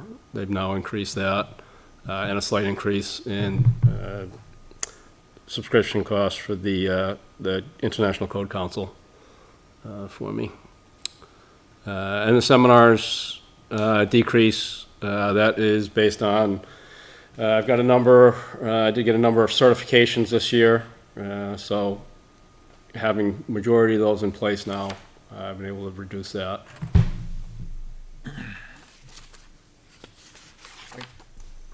Questions on 4241.20 code? Ms. Kleiner, is there revenue capability to offset the fact that, to the point that there's going to be 4 larger projects, that we can help recoup some of that additional cost of the temporary inspector because of the added workload for next year? Well, to the cost of the temporary inspector itself, no. I mean, I wouldn't say it's designated to that line. There is an increase to revenues for what we expect to be the rise in permits. And you'll see that in the revenue, when we get to revenues, we have adjusted those figures. But to the extent that the temporary inspector is needed, it really is something that we just have to account for, considering we Sure, have as long one as, personnel. it's factored in as far as the revenue side of things, Yes. that, look, you know what? Usually we would go up 5%, for example, for inflation, but you know what? Based on the needs, we're gonna have to go up $20 instead of $5. Or something, you know what I mean? So that way there's a jump of increase to help offset the fact that, you know what, there's high demand, so you know what? You gotta pay. And I think, so normally you would look at least every 2 years, if not every year, at the cost of your permits, right? And does that cost reflect cost of personnel, cost of supplies, manpower? You know, Jeff and I have discussed that. We'd bring something forward to the board. But we did a very detailed, deep dive in some conservative estimates in what we'll see for the number of permits, considering the projects that have been brought forth. to We've planning. actually seen an increase in the number of permits, because I've heard that we've actually been down permits. So are we actually experiencing an increase in permits? Yeah. The numbers We are, haven't- yeah, the numbers we for the haven't last seen a couple of years decrease. are up. The down number was certainly COVID. That was a significant down, and then popped back up to almost a level, and then the last couple of years have been above. The numbers have been high. And again, so you're anticipating basically what we've had with very limited new houses being built in the last couple of years. Because again, in the last couple of years, it was post Firefly, post Weatherstone. So does our with our old, when we were transitioning to from a previous building inspector, we were talking about creating a system that allowed us to track when permits were pulled, where they stand in the process. Does this software allow us to do that? Yes. Right. Because I believe the discussion was the annual cost was higher, so congrats for getting it lower. If we've actually been able to implement a system that can track the permit process. Like if somebody pulls it and they're like delayed for some reason, is there a tracking system that is available for that? Or do they know why they're delayed and those kinds of things? 'Cause we didn't have. Do they have visibility? Right, we didn't have that in the past. There was talk about Mr. Brunel helping develop such a system. Does the system that we were talking about subscriptions and other things for tracking permitting software, does that allow such a thing? Where people can follow the permit through the process? Yes, yes. Okay. Yeah. Yeah, you can get, I mean, you can get on, you can see when permits were applied for, where they are as far as they're in review, the permitted, or the invoice has been issued, payment's been made, permit's been sent, next inspection is foundation, so you can track it all the way through. Okay. So you're saying we're up in the number of permits, but not in the number of new houses? So are you saying like? Right, so, permits so even, overall- yeah, so in the last couple of years, the number of permits is up slightly. Okay. From the previous, prior to COVID, from the previous several years. But we haven't, in the last couple of years, we haven't had a great number of houses being built. We've had a couple In development, it's just like sheds and. Additions, and sheds, additions, Okay. accessory dwelling units, right.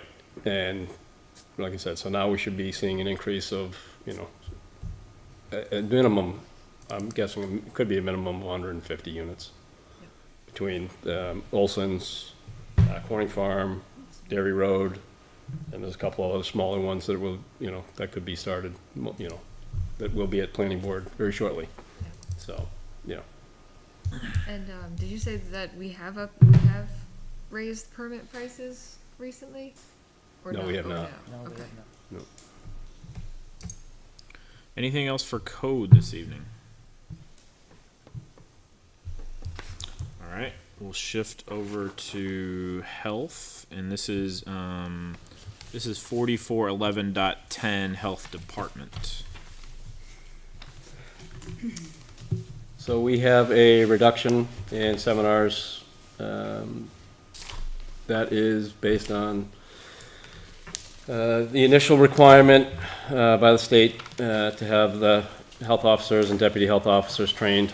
I have done mine. The deputies have done theirs, or will have done them before the end of the year. So there'll be no need for that moving forward. So far, it's a one-time training. Questions for Jeff around the health department? Fairly straightforward. Okay. Okay. Jeff, very much. thanks for sticking around tonight. Thank you. Appreciate it. All right. So with that, I think all of our guests are finished for the evening. Ms. Kleiner, Any particular, you want to just go in the order we're listed here? You want to go to ambulance? Sure. Good. 4215 ambulance.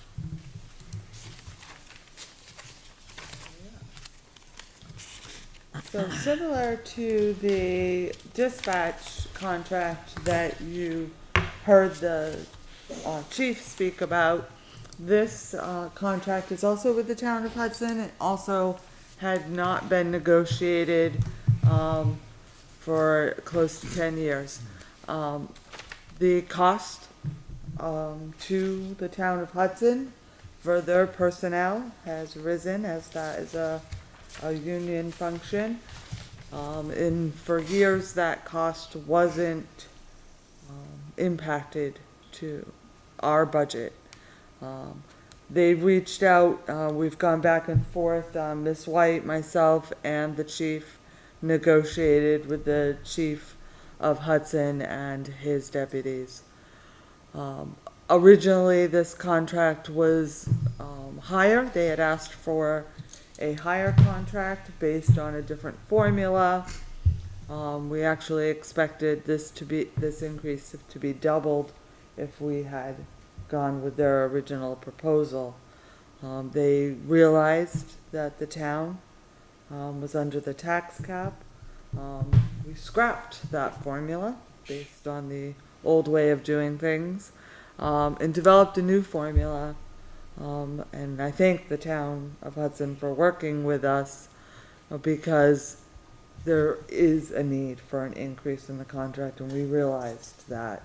The current contract, which the board approved on Monday evening, works around the cost of the 2 Hudson individuals to man that ambulance, based on an average of an ambulance call is 2 hours. That's from the time they leave Hudson to going to Litchfield at wherever they are, if they have to go over to the hospital and back to the station. On average, that's 2 hours. So it would be $175 per call. That's the cost of those 2 officers, or those 2 Hudson firefighters, or EMTs, and their benefits. This will be a 3-year contract. There is an out clause. We realized that they needed to have something in place to prepare their budgeting, but we would give them notice, 90 days notice, if there was a chance that the Hudson, that the town of Litchfield would like to explore other opportunities. I have a couple of questions. So, just to capture, so if I'm reading that correctly on the screen here, first year is $175, and then it goes up $20 per year per call. Correct. For the contract. Okay. It looks like, and I know you said the board approved this on Monday. The link that's in here right now links to the old contract. That's correct, because they just did it on Monday. Okay. So I'm sorry, I will it's update okay. it. I was just gonna say, Yeah. yeah. Can we get that changed over to the new contract that was approved on Monday? Sure. And then my last question is, the dollar amount that's in there is based on the 478 calls. That 478. Just making sure I'm reading this correctly, is the number of calls that we had essentially in the year 2022. Correct. Was that higher or lower? Is that a trend that's been going up? It has been trending up. Okay. You know, we looked at, and so there's a change in the contract year as well. So prior, it went from on Hudson's fiscal year. So July 1st to June. We've changed that to our fiscal year, January through December. So this contract actually starts January 1st of 2024. It's easier for us to budget according to our fiscal records. Thank you. So for a call, it costs the town $175. Is that money that is then, that we attempt to recoup, or is that in addition to what gets recouped? Like somebody's insurance doesn't, like an ambulance call would not go for an insurance claim. Oh, no, that's over, they're paying That's in their- addition to the insurance claim. Absolutely, yes. Yes. And has there been any negotiation on those? Cause annually we have to absorb costs that are not actually paid by insurance. Are we still 100%, whatever? Karen, speak for I've that. tried, and I didn't get anywhere, but yeah, I've tried to get rid of that, but they're not willing to hand that off, because they take a loss on theirs as well, so. But they also make they a very, take a loss. they, We they don't make a gross profit on They don't take what a they loss on bill. us. So we do get a Medicare rate, so, you know, if somebody's bill was $1,000, they give us the Medicare if that person didn't pay it. Right, no, so to me, It's a little. and I get that it was cheaper than having our own ambulance service. I totally get that. What is frustrating is knowing that they probably recoup 80% of what they get in town, and we pay the full freight. We are guaranteed 100%. We should at least get the similar treatment, that's all. It's just aggravating. And there's no other town that would even come close to this type of offer. So, I mean, in one case, okay, if they really truly did give us a deal, then maybe that's where this is. But if they aimed high and settled where they wanted to settle anyway, then it's, yeah, I don't know. So, to answer your question, part of the reason that we asked for an out clause is that we have been discussing with other towns that run ambulance services. So yes, the chief and the deputy chief, I have to give them credit. We have at least discussed. They didn't mature to the Right. point that we were able to. But it gives you the opportunity to at least enter into those negotiations and discussions. No. Well, I appreciate that, because it's one of those things that's bugged me for the past, 15 years, that we are 100%, no matter what, Litchfield pays. I appreciate the diligence in going back and renegotiating this. I think we all knew that this was gonna go up. I appreciate you all worked hard to minimize that. Any questions for ambulance? Any additional questions for ambulance? Okay, next on our list is Mr. Taylor's favorite, 4220.90 hydrants. So you got two things that are happening with the hydrant. Still say we should sell them to Manchester. An increase in the number of hydrants and an increase in the rate. We gotta start charging impact fees of $450,000 per fire hydrant. You know what? You want a new one? You pay for all of them. I just wish we could use some kind of like legal negotiation, say, hey, Manchester can do it for a fraction of the cost. Well, how can you possibly get approved by the PUC for so much higher? Because clearly, someone can do it for a lot less. Well, so this is an item that to some extent is out of our control. Yeah. Correct, right? It's set by the PUC. I will tell you. So when I spoke with Don Ware from Pennachuck about this, this is based on 2022-2023 rate, which was set last November, right, by the PUC. They will file again this November 15th to be exact, for new rates. So this could go up, it could go down. I mean, it all depends on what the PUC. Well, just remind them of And the it's like property that every- valuation. It's gonna be $1 billion next year, just to spite me. There has been a lot of changes are happening at Pennachuck. Is that good or bad? We're all So- getting rich. They're all retiring with golden umbrellas from our fire hydrants. So, there's a lot of interest in the rate, case that is being filed this November. Because the reality is, in one case, I get that there's an expense, but when you can see that literally somebody right next door can do it for a lot less, how the heck do they get approved at that rate? Like, who rubber stamps that application? My question is, well, Annoying. two questions. I just requested access to the Pennachuck document. I didn't.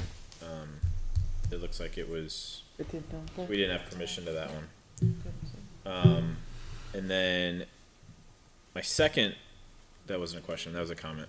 My first question, there's a fixed cost obviously associated with the number of hydrants. And this might have been a better question when the chief and the deputy chief were here. Have we looked at the number of hydrants that we have, and is there an opportunity to reduce that based on the distances between those fire hydrants? There was discussion about going between Yeah. 500 feet to To 1,000 feet. Correct. Because we have longer hoses, and now everywhere has hydrants. Correct. And so We there talked about was a that last year. discussion. Talked about that last year briefly, Yeah. yeah. There was a discussion, so several different factors play into key here. When you reduce the number of hydrants, that also affects your hazardous mitigation plan, the insurance rates that are set for homeowners, for the towns, things of that sort. That all goes into play. At least for the project that was just approved for Hillcrest, we have not increased the length. I do think that this is something, and I realize how difficult that the Pennachuck East rates have been for our residents. We hear it here at Town Hall quite often.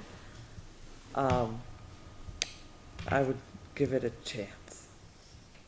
I think you're gonna see some changes. I just settle for water, I don't have to filter twice. Yes, please. Karen's gonna share. Okay, thank you. if you want. Get out of Merrimack. Other- Once. Additional questions for hydrants this evening? Are we expecting new hydrants as a result of the new developments? Oh, yeah. Yes. Do we know how many new hydrants are being planned for those new developments? He did 252, is that So what there's he says? 258 in the budget. 258? Is that inclusive? That's not But including. that's what I'm saying. So there are still, discussions that are in the works and in the planning stages of the 275 Dairy Road. So I do not believe that has been determined yet. It's not been approved, no, so I don't think we Right. can plan on it. But until- even the new, Horse farm. the horse farm, the residents, you can drive by and you can see a few hydrants already in there, right? So I'm assuming they're gonna continue that. I believe that is in this number as the Hillcrest. Bag every other one. Private- But I can double I check think that's with worth Dawn. confirming, because those come on, that's gonna be an increase to this budget. I mean, the cost, the rough math is about $1,700 per 1720. hydrant.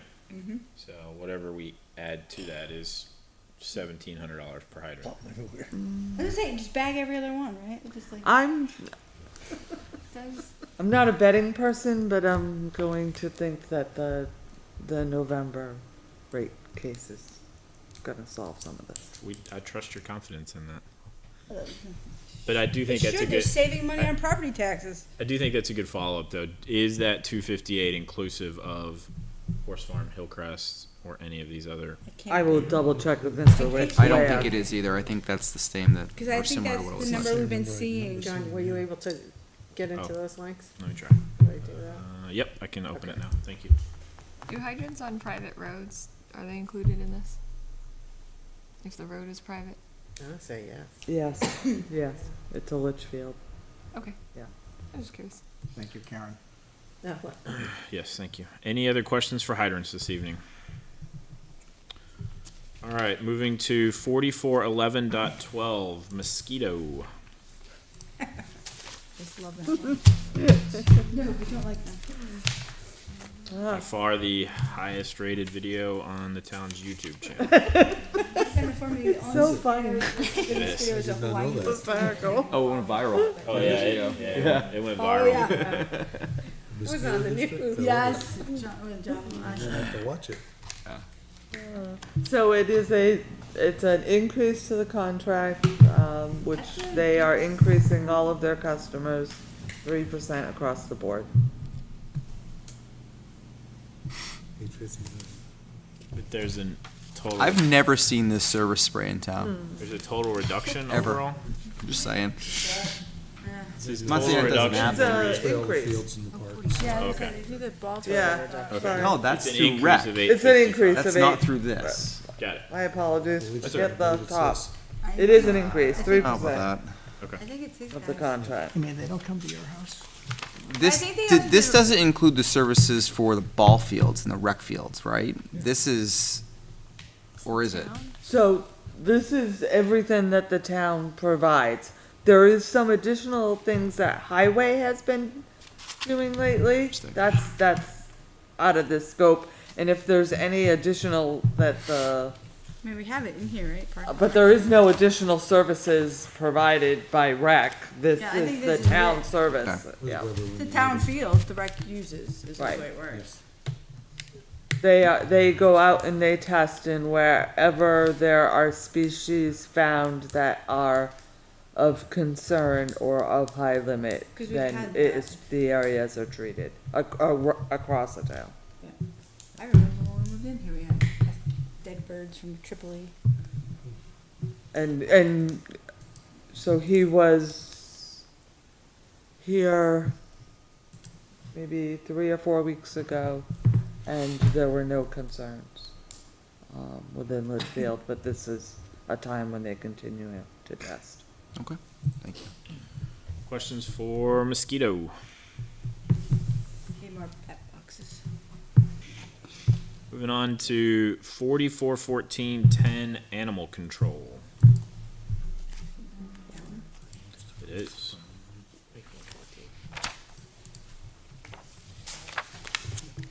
Way down.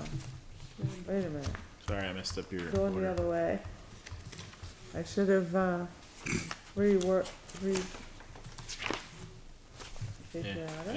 They're next Where to each am other. Yeah, we're all over the place now. You can blame that on me. Yeah, but on my scroll, we're right next to It each was in here, other. 4411, Was 4414. that through an email? okay. It's a budget committee report. If you just want to speak to it, you can. That's, I think that one's fairly straightforward. Well, I will speak to it instead of making everyone dizzy. It was moved to the police department. Yes. So the animal control officer retired. Mr. French, and the officers and the town clerk, and I met, we discussed, is this an area where there was some opportunity to save salary? And we all agreed there is. So just the sense was that many of the duties that were being performed were already being done by police officers, right? The animal control officer was writing up the tickets, the police officers were the ones that were taking them, and serving people. So we discussed it, we all agreed, the town clerks, took the kind of the monitoring of and calling residents and keeping the dog licenses, and so they took a little bit of work, and then the police department took the rest of it. You will find that the charges in the animal control for the shelter are moved to the general government building, and we can discuss that when we move to that budget. But we saw this as a win, See, as the a right way to positive sell- reduction. So this is the way to sell this though, is in less than 3 years, you pay for your truck for the animal control people. Is there Everything any, Carrie said. so if you're essentially zeroing this budget out, right? We are. Is that, there's no need to keep $1 in there to keep this moving forward? Like the plan is to just close this one out completely? Yeah, we have no intentions of Okay. bringing it back. Okay. Till the Fairly new chief takes straightforward. over. Huh? Till the new chief takes over. Any questions for animal control? Should just build a little kennel over here and then we don't even need that one over there. All right, next is Small. 4415 health agencies. Alright. There you go. This is the, warrant. So, Correct. this is the warrant article. I did wanna let you know that The requests that have been received, although they are the same health agencies, they are up. So this year we've received $23,250 dollars in requests, and the committee, which consists of a citizen, Mr. Blackwell, and I are in the process of reviewing those requests, which we'll take forward our recommendation to the Board of Selectmen for the warrant article. Questions on health agencies? Yeah, one question. The county already pays for these charities on our behalf. Is that correct? They make contributions based upon Litchfield.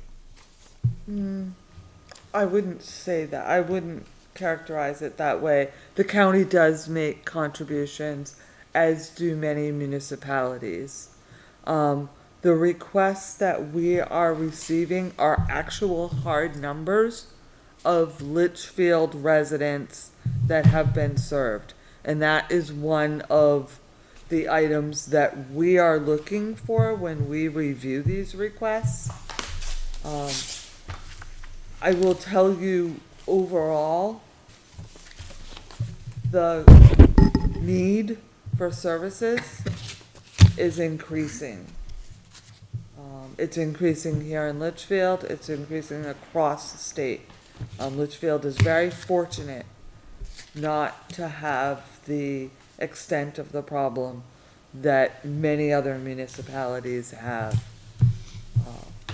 But although I realize the county makes a contribution on behalf of the county, I would not say that it covers the hard numbers of Litchfield residents that are seen by these agencies as well. Can we get an idea of how much has been contributed, let's say, based on our behalf over the past 3 years, and to what agencies have been funded by the county, which are our tax dollars? Yes. Yeah, I can reach out to the county office. Thank you. Any additional questions on health agencies? All right, 2 more to go for this evening. Next is 4445 vendor payments. Essentially, it was the Um, that revolving fund, right? Yeah. Yes. Yes, so, Yeah, um, go ahead. I'm not gonna get used to the title, vendor payments. It's to reduce the stigma, I believe is why they went with that one. So, DRA uses that. speaking to the, need that we were just talking about, this is where you're going to see it. So, in 2023, there was a new law signed, by the governor. If a resident lived in your Oh, that's right. municipality for any length of time and they become homeless, that municipality must provide shelter. So, I'll give an example. Someone was in Litchfield and rented an apartment for a month, lost that apartment, shows up in Manchester. Manchester Welfare is going to call me. That's the law. There, you know, people, when inflation rises, this is people. Is there like a duration, like if you live for 1 month, we're on the hook for 1 month, or is it if you No. live for 1 month, forever and ever, amen? Until that you have found that person a shelter. Yes, and the costs that municipalities are experiencing is astronomical. I Yes, mean, when I talk to other town administrators and they tell me what's happening to their budget, That's one of those well-intentioned. I think we are very fortunate.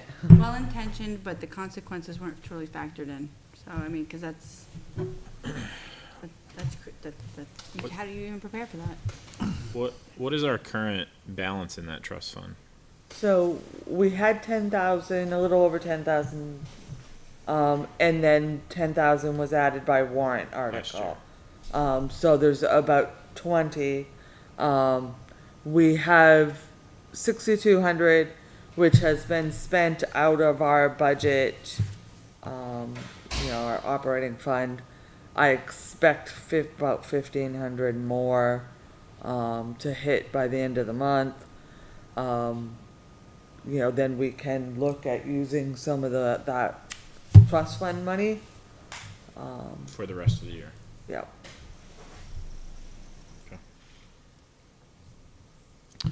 Questions on 44, 45 vendor payments?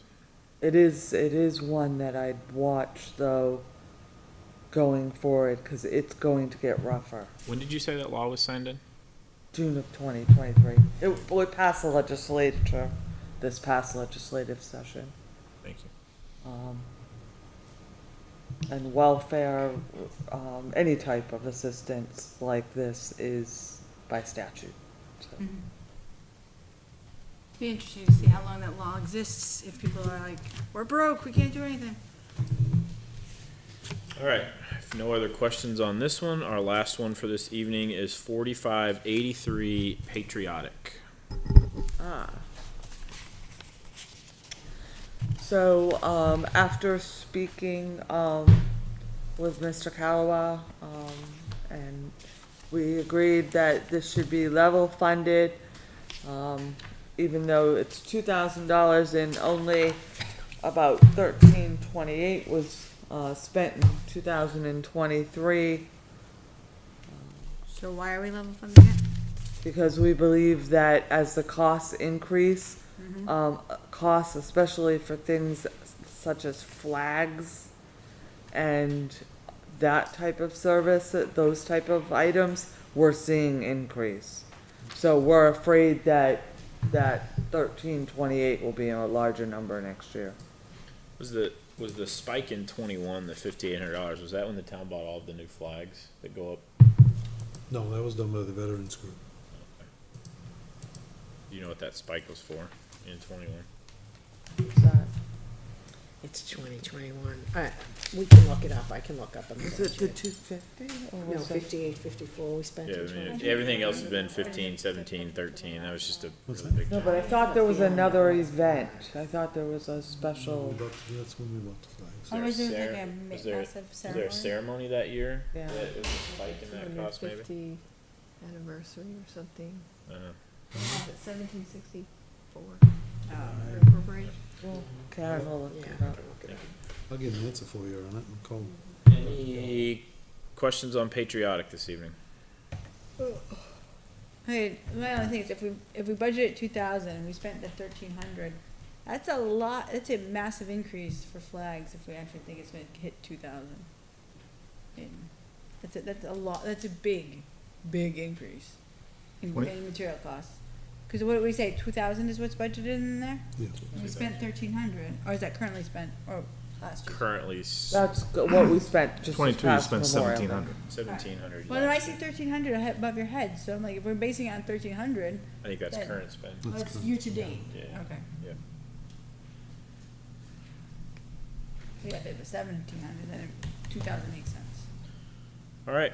If no other questions for patriotic, ladies, thank you for your time this evening. Well, you know, Another that 2021 might have been when we did the Purple Heart I was for the town. the signs The that are on signs. the highway there. Yep. So I There you think that go. might have That been makes what it sense. That's what it was. Good catch. I know we had a few follow-up questions that you all captured. Yes. Okay. All right. And if there are any others, Don't feel send them free to you. and, Yep. Anybody wanted more budget? And then, Ms. Kleiner, I'll send you an email just to confirm our flow for next week and make sure, because I know we have Mr. Ames, who wasn't here, that we moved. And if there's anybody else like Mr. Brunel or anybody else that we know that's going to be attending, that we will put them towards the top like we did tonight.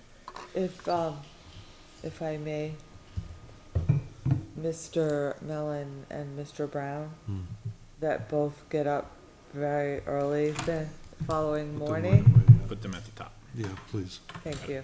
Yep. Maybe we could start that meeting early for them. Oh, good lord. Consistency, at least. I like Very, the consistency. very. Well, meeting one, we're already Thank over. you, guys. Good night. Thank you. It's already over. You and I have both sat in these meetings till 11:30. It's 9:24, right? We still 9 got o'clock 5 was a minutes. hard stop. 9:30. Oh, We 9:30. got 5 whole minutes. He has sat in these budget meetings when they went till 11 o'clock and we met twice a week. So, we're still doing good on it. All right. Okay. Thanks, Kim. Mr. Leary, any general updates from the town? This is all we've been doing lately. I mean, we did hire 2 new police officers, which I mentioned earlier. And the police chief search is getting close to a finish. So. Any questions for Mr. Leary? Okay, Mr. Cutter, general updates from the school. Yeah, thank you, Chairman Sun. So as reported in the emails with the business administrator updates, hopefully you're finding those helpful. There was a deficit as reported by Business Administrator Totten at the school board September 20th meeting. We had planned for this current fiscal year to be overspent in a deficit for the middle school for about $428,000. We knew that going into last budget season. Above that, we're predicting another $32,000 in additional spend for change orders that are necessary to close out the middle school project. That was shared in the links that were attached to those emails, so you can see the details behind that $32,000. There's a line item for that. In addition to that, we received an enrollment report, an updated enrollment report. There's 1,177 students in the district as of September 8th. The final projections that we use for state recording is actually going to be taken on October 2nd, so early next week. That'll be the key number again, that for students, that's what's reported to the state. Also, as shared on September 6th in the Business Administrator Report, the DOE 25 and MS 25 forms were both submitted and actually now approved by the state, which is good news. On those forms that were shared with the Budget Committee, that goes through things like cost per pupil and expenses at each of the schools, so you can see that as a reference. Also on 9/6, Business Administrator Totten reported a change in the state adequacy aid. I know Chairman Sun, you reported that during correspondence. I did share that with the Budget Committee as soon as we knew. Ultimately, for this current year, good news, that we're projected at $214,000 thereabouts, that the board voted unanimously. That's in addition, that's unanticipated revenue that the board voted to return to the taxpayers. I don't know the exact amount. At last check, it was about $214,000, which is what the board authorized to send back. That would go against the fall tax rate setting. So good news there. Not so good news, the hold harmless grant, as you mentioned in correspondence as well. The state has announced they're reducing that grant by 20% every other year. So beginning in fiscal year 26 is when we're first going to see that decrease in revenue, and we're predicting that to be about $410,000 just for that 20%, and then 20% every other year thereafter. That's right. That's right. So if the enrollment declines, then that number could get worse. That's right. Yep. Yep. And then the superintendent, just for your awareness, the superintendent did share his notification that he will no longer be renewing his contract with the district. His last day with the district will be June 28th of 2024. The board is beginning the effort to search for a new superintendent. And you also had a new board member. I know we touched on that during correspondence as well. I just wanted to thank Ms. McDonald for her service on the school board, and also thank Dr. Jetty for his service to the town as well. That's it from my side. Any questions for Mr. Cutter? Did I hear you correctly that you floated an idea around outsourcing one of our schools potentially to another district? I didn't float the idea. I brought it up completely. Is there going to be any further discussion or exploration of said idea? Potentially. I mean, I think that's something the board needs to look at and just run with and see, take the temperature of the town and see, maybe potentially through an advisory type of warrant article, what the town's comfortable with. I mean, no decisions have been made. I think it's very much. Conversation will continue. Well, I thank you for starting that conversation, because I've actually spoken to a lot of people who, let's face it, my kid's in freshman year, that's the year you guys have been talking about a lot. So I think that the people I've talked to who are in town would like the option. So I hope you guys check the pulse of the town, because while there may be a pocket of people who are resistant to it, I think there's a lot more support than we're aware of for the idea when you consider the opportunities to improve academic opportunities for our students, so in a fiscally responsible way. So thank you for getting the conversation going on the school board. It's a long time coming, so thank you. Additional questions for Mr. Cutter this evening?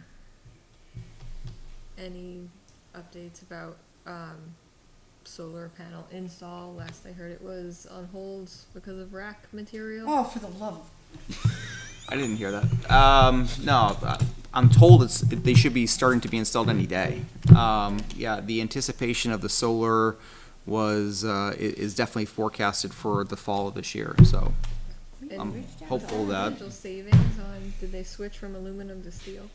I have no idea. That was part of the facilities improvement. Yeah, I'm not sure. But I had some concerns about it because Yeah, there was something about the weight of the steel versus the aluminum on the roof, and We did capture that. That was a question Ms. Stevens asked as a follow-up from not this past school facilities, but I think the one before. And I put that in the document that tracks questions and shared that over. Thank you. That was maybe a couple weeks ago. Yes, I see that in the Excel sheet, yes. That was the detailed question around that. So the answer, we understand that the company supplying the PPA is installing aluminum racks. Our structural engineers have verified that the roof can support the weight of the project. Benefits of the incentives begin with the company, and then will transfer to the district when the array is purchased. I guess I should Okay, have. so they're sticking with the aluminum. Aluminum. Okay, great, thank you. I should have checked to see if there were answers. My apologies. And there was also an answer to your follow-up question as well. Yep, I that see you had that. submitted a couple weeks I ago. did not check that prior to tonight, so thank you. I'll share that link, so it's available. Yeah, and I think that's Excel file is similar to last year, I believe. Yep. Will be the running list of questions throughout the budget cycle, and we'll use that as our tracker for Q&A. I posted the question there, I just never went back and checked the answer, so. Do you still want the questions to go through the chair, or should we just write directly in that file? So let's keep for now, send it through the chair. Okay. All right. If nothing else from Mr. Cutter this evening, we'll move to member input, new business, school facilities. I did not attend last evening, I was unable to, and the meeting prior to that basically was just getting thoughts together and direction as far as how that meeting was gonna go about. And last evening was the tour of GMS. Right. And Mr. Cutter, I believe you were there, correct? It was. Any high-level updates from that? Rough estimate, there were maybe 30 individuals, rough count. I think 20 or so were either associated with the school or on the school board or something, so maybe 10 or so. 7, 7? maybe 7. I heard 7. Maybe 7? Yeah. My guess was 10. Yeah. I didn't actually count, but. So we're right on. Yeah, we're. But it was nice to see a few new faces for sure. Some parents that have new students that are maybe coming to the Griffin age, and we're interested in seeing the school, giving what they've heard. I think an abomination was a term used a couple of times last night of the school. A desperate need was part of the consensus as well. So I think for those that attended, there was no opposition on the need, especially given the several teachers were highlighting mold growing in their classrooms, feces in the ceilings of their buildings and their classrooms, disruption to students, poor bathroom facilities for multiple classes, and the list goes on.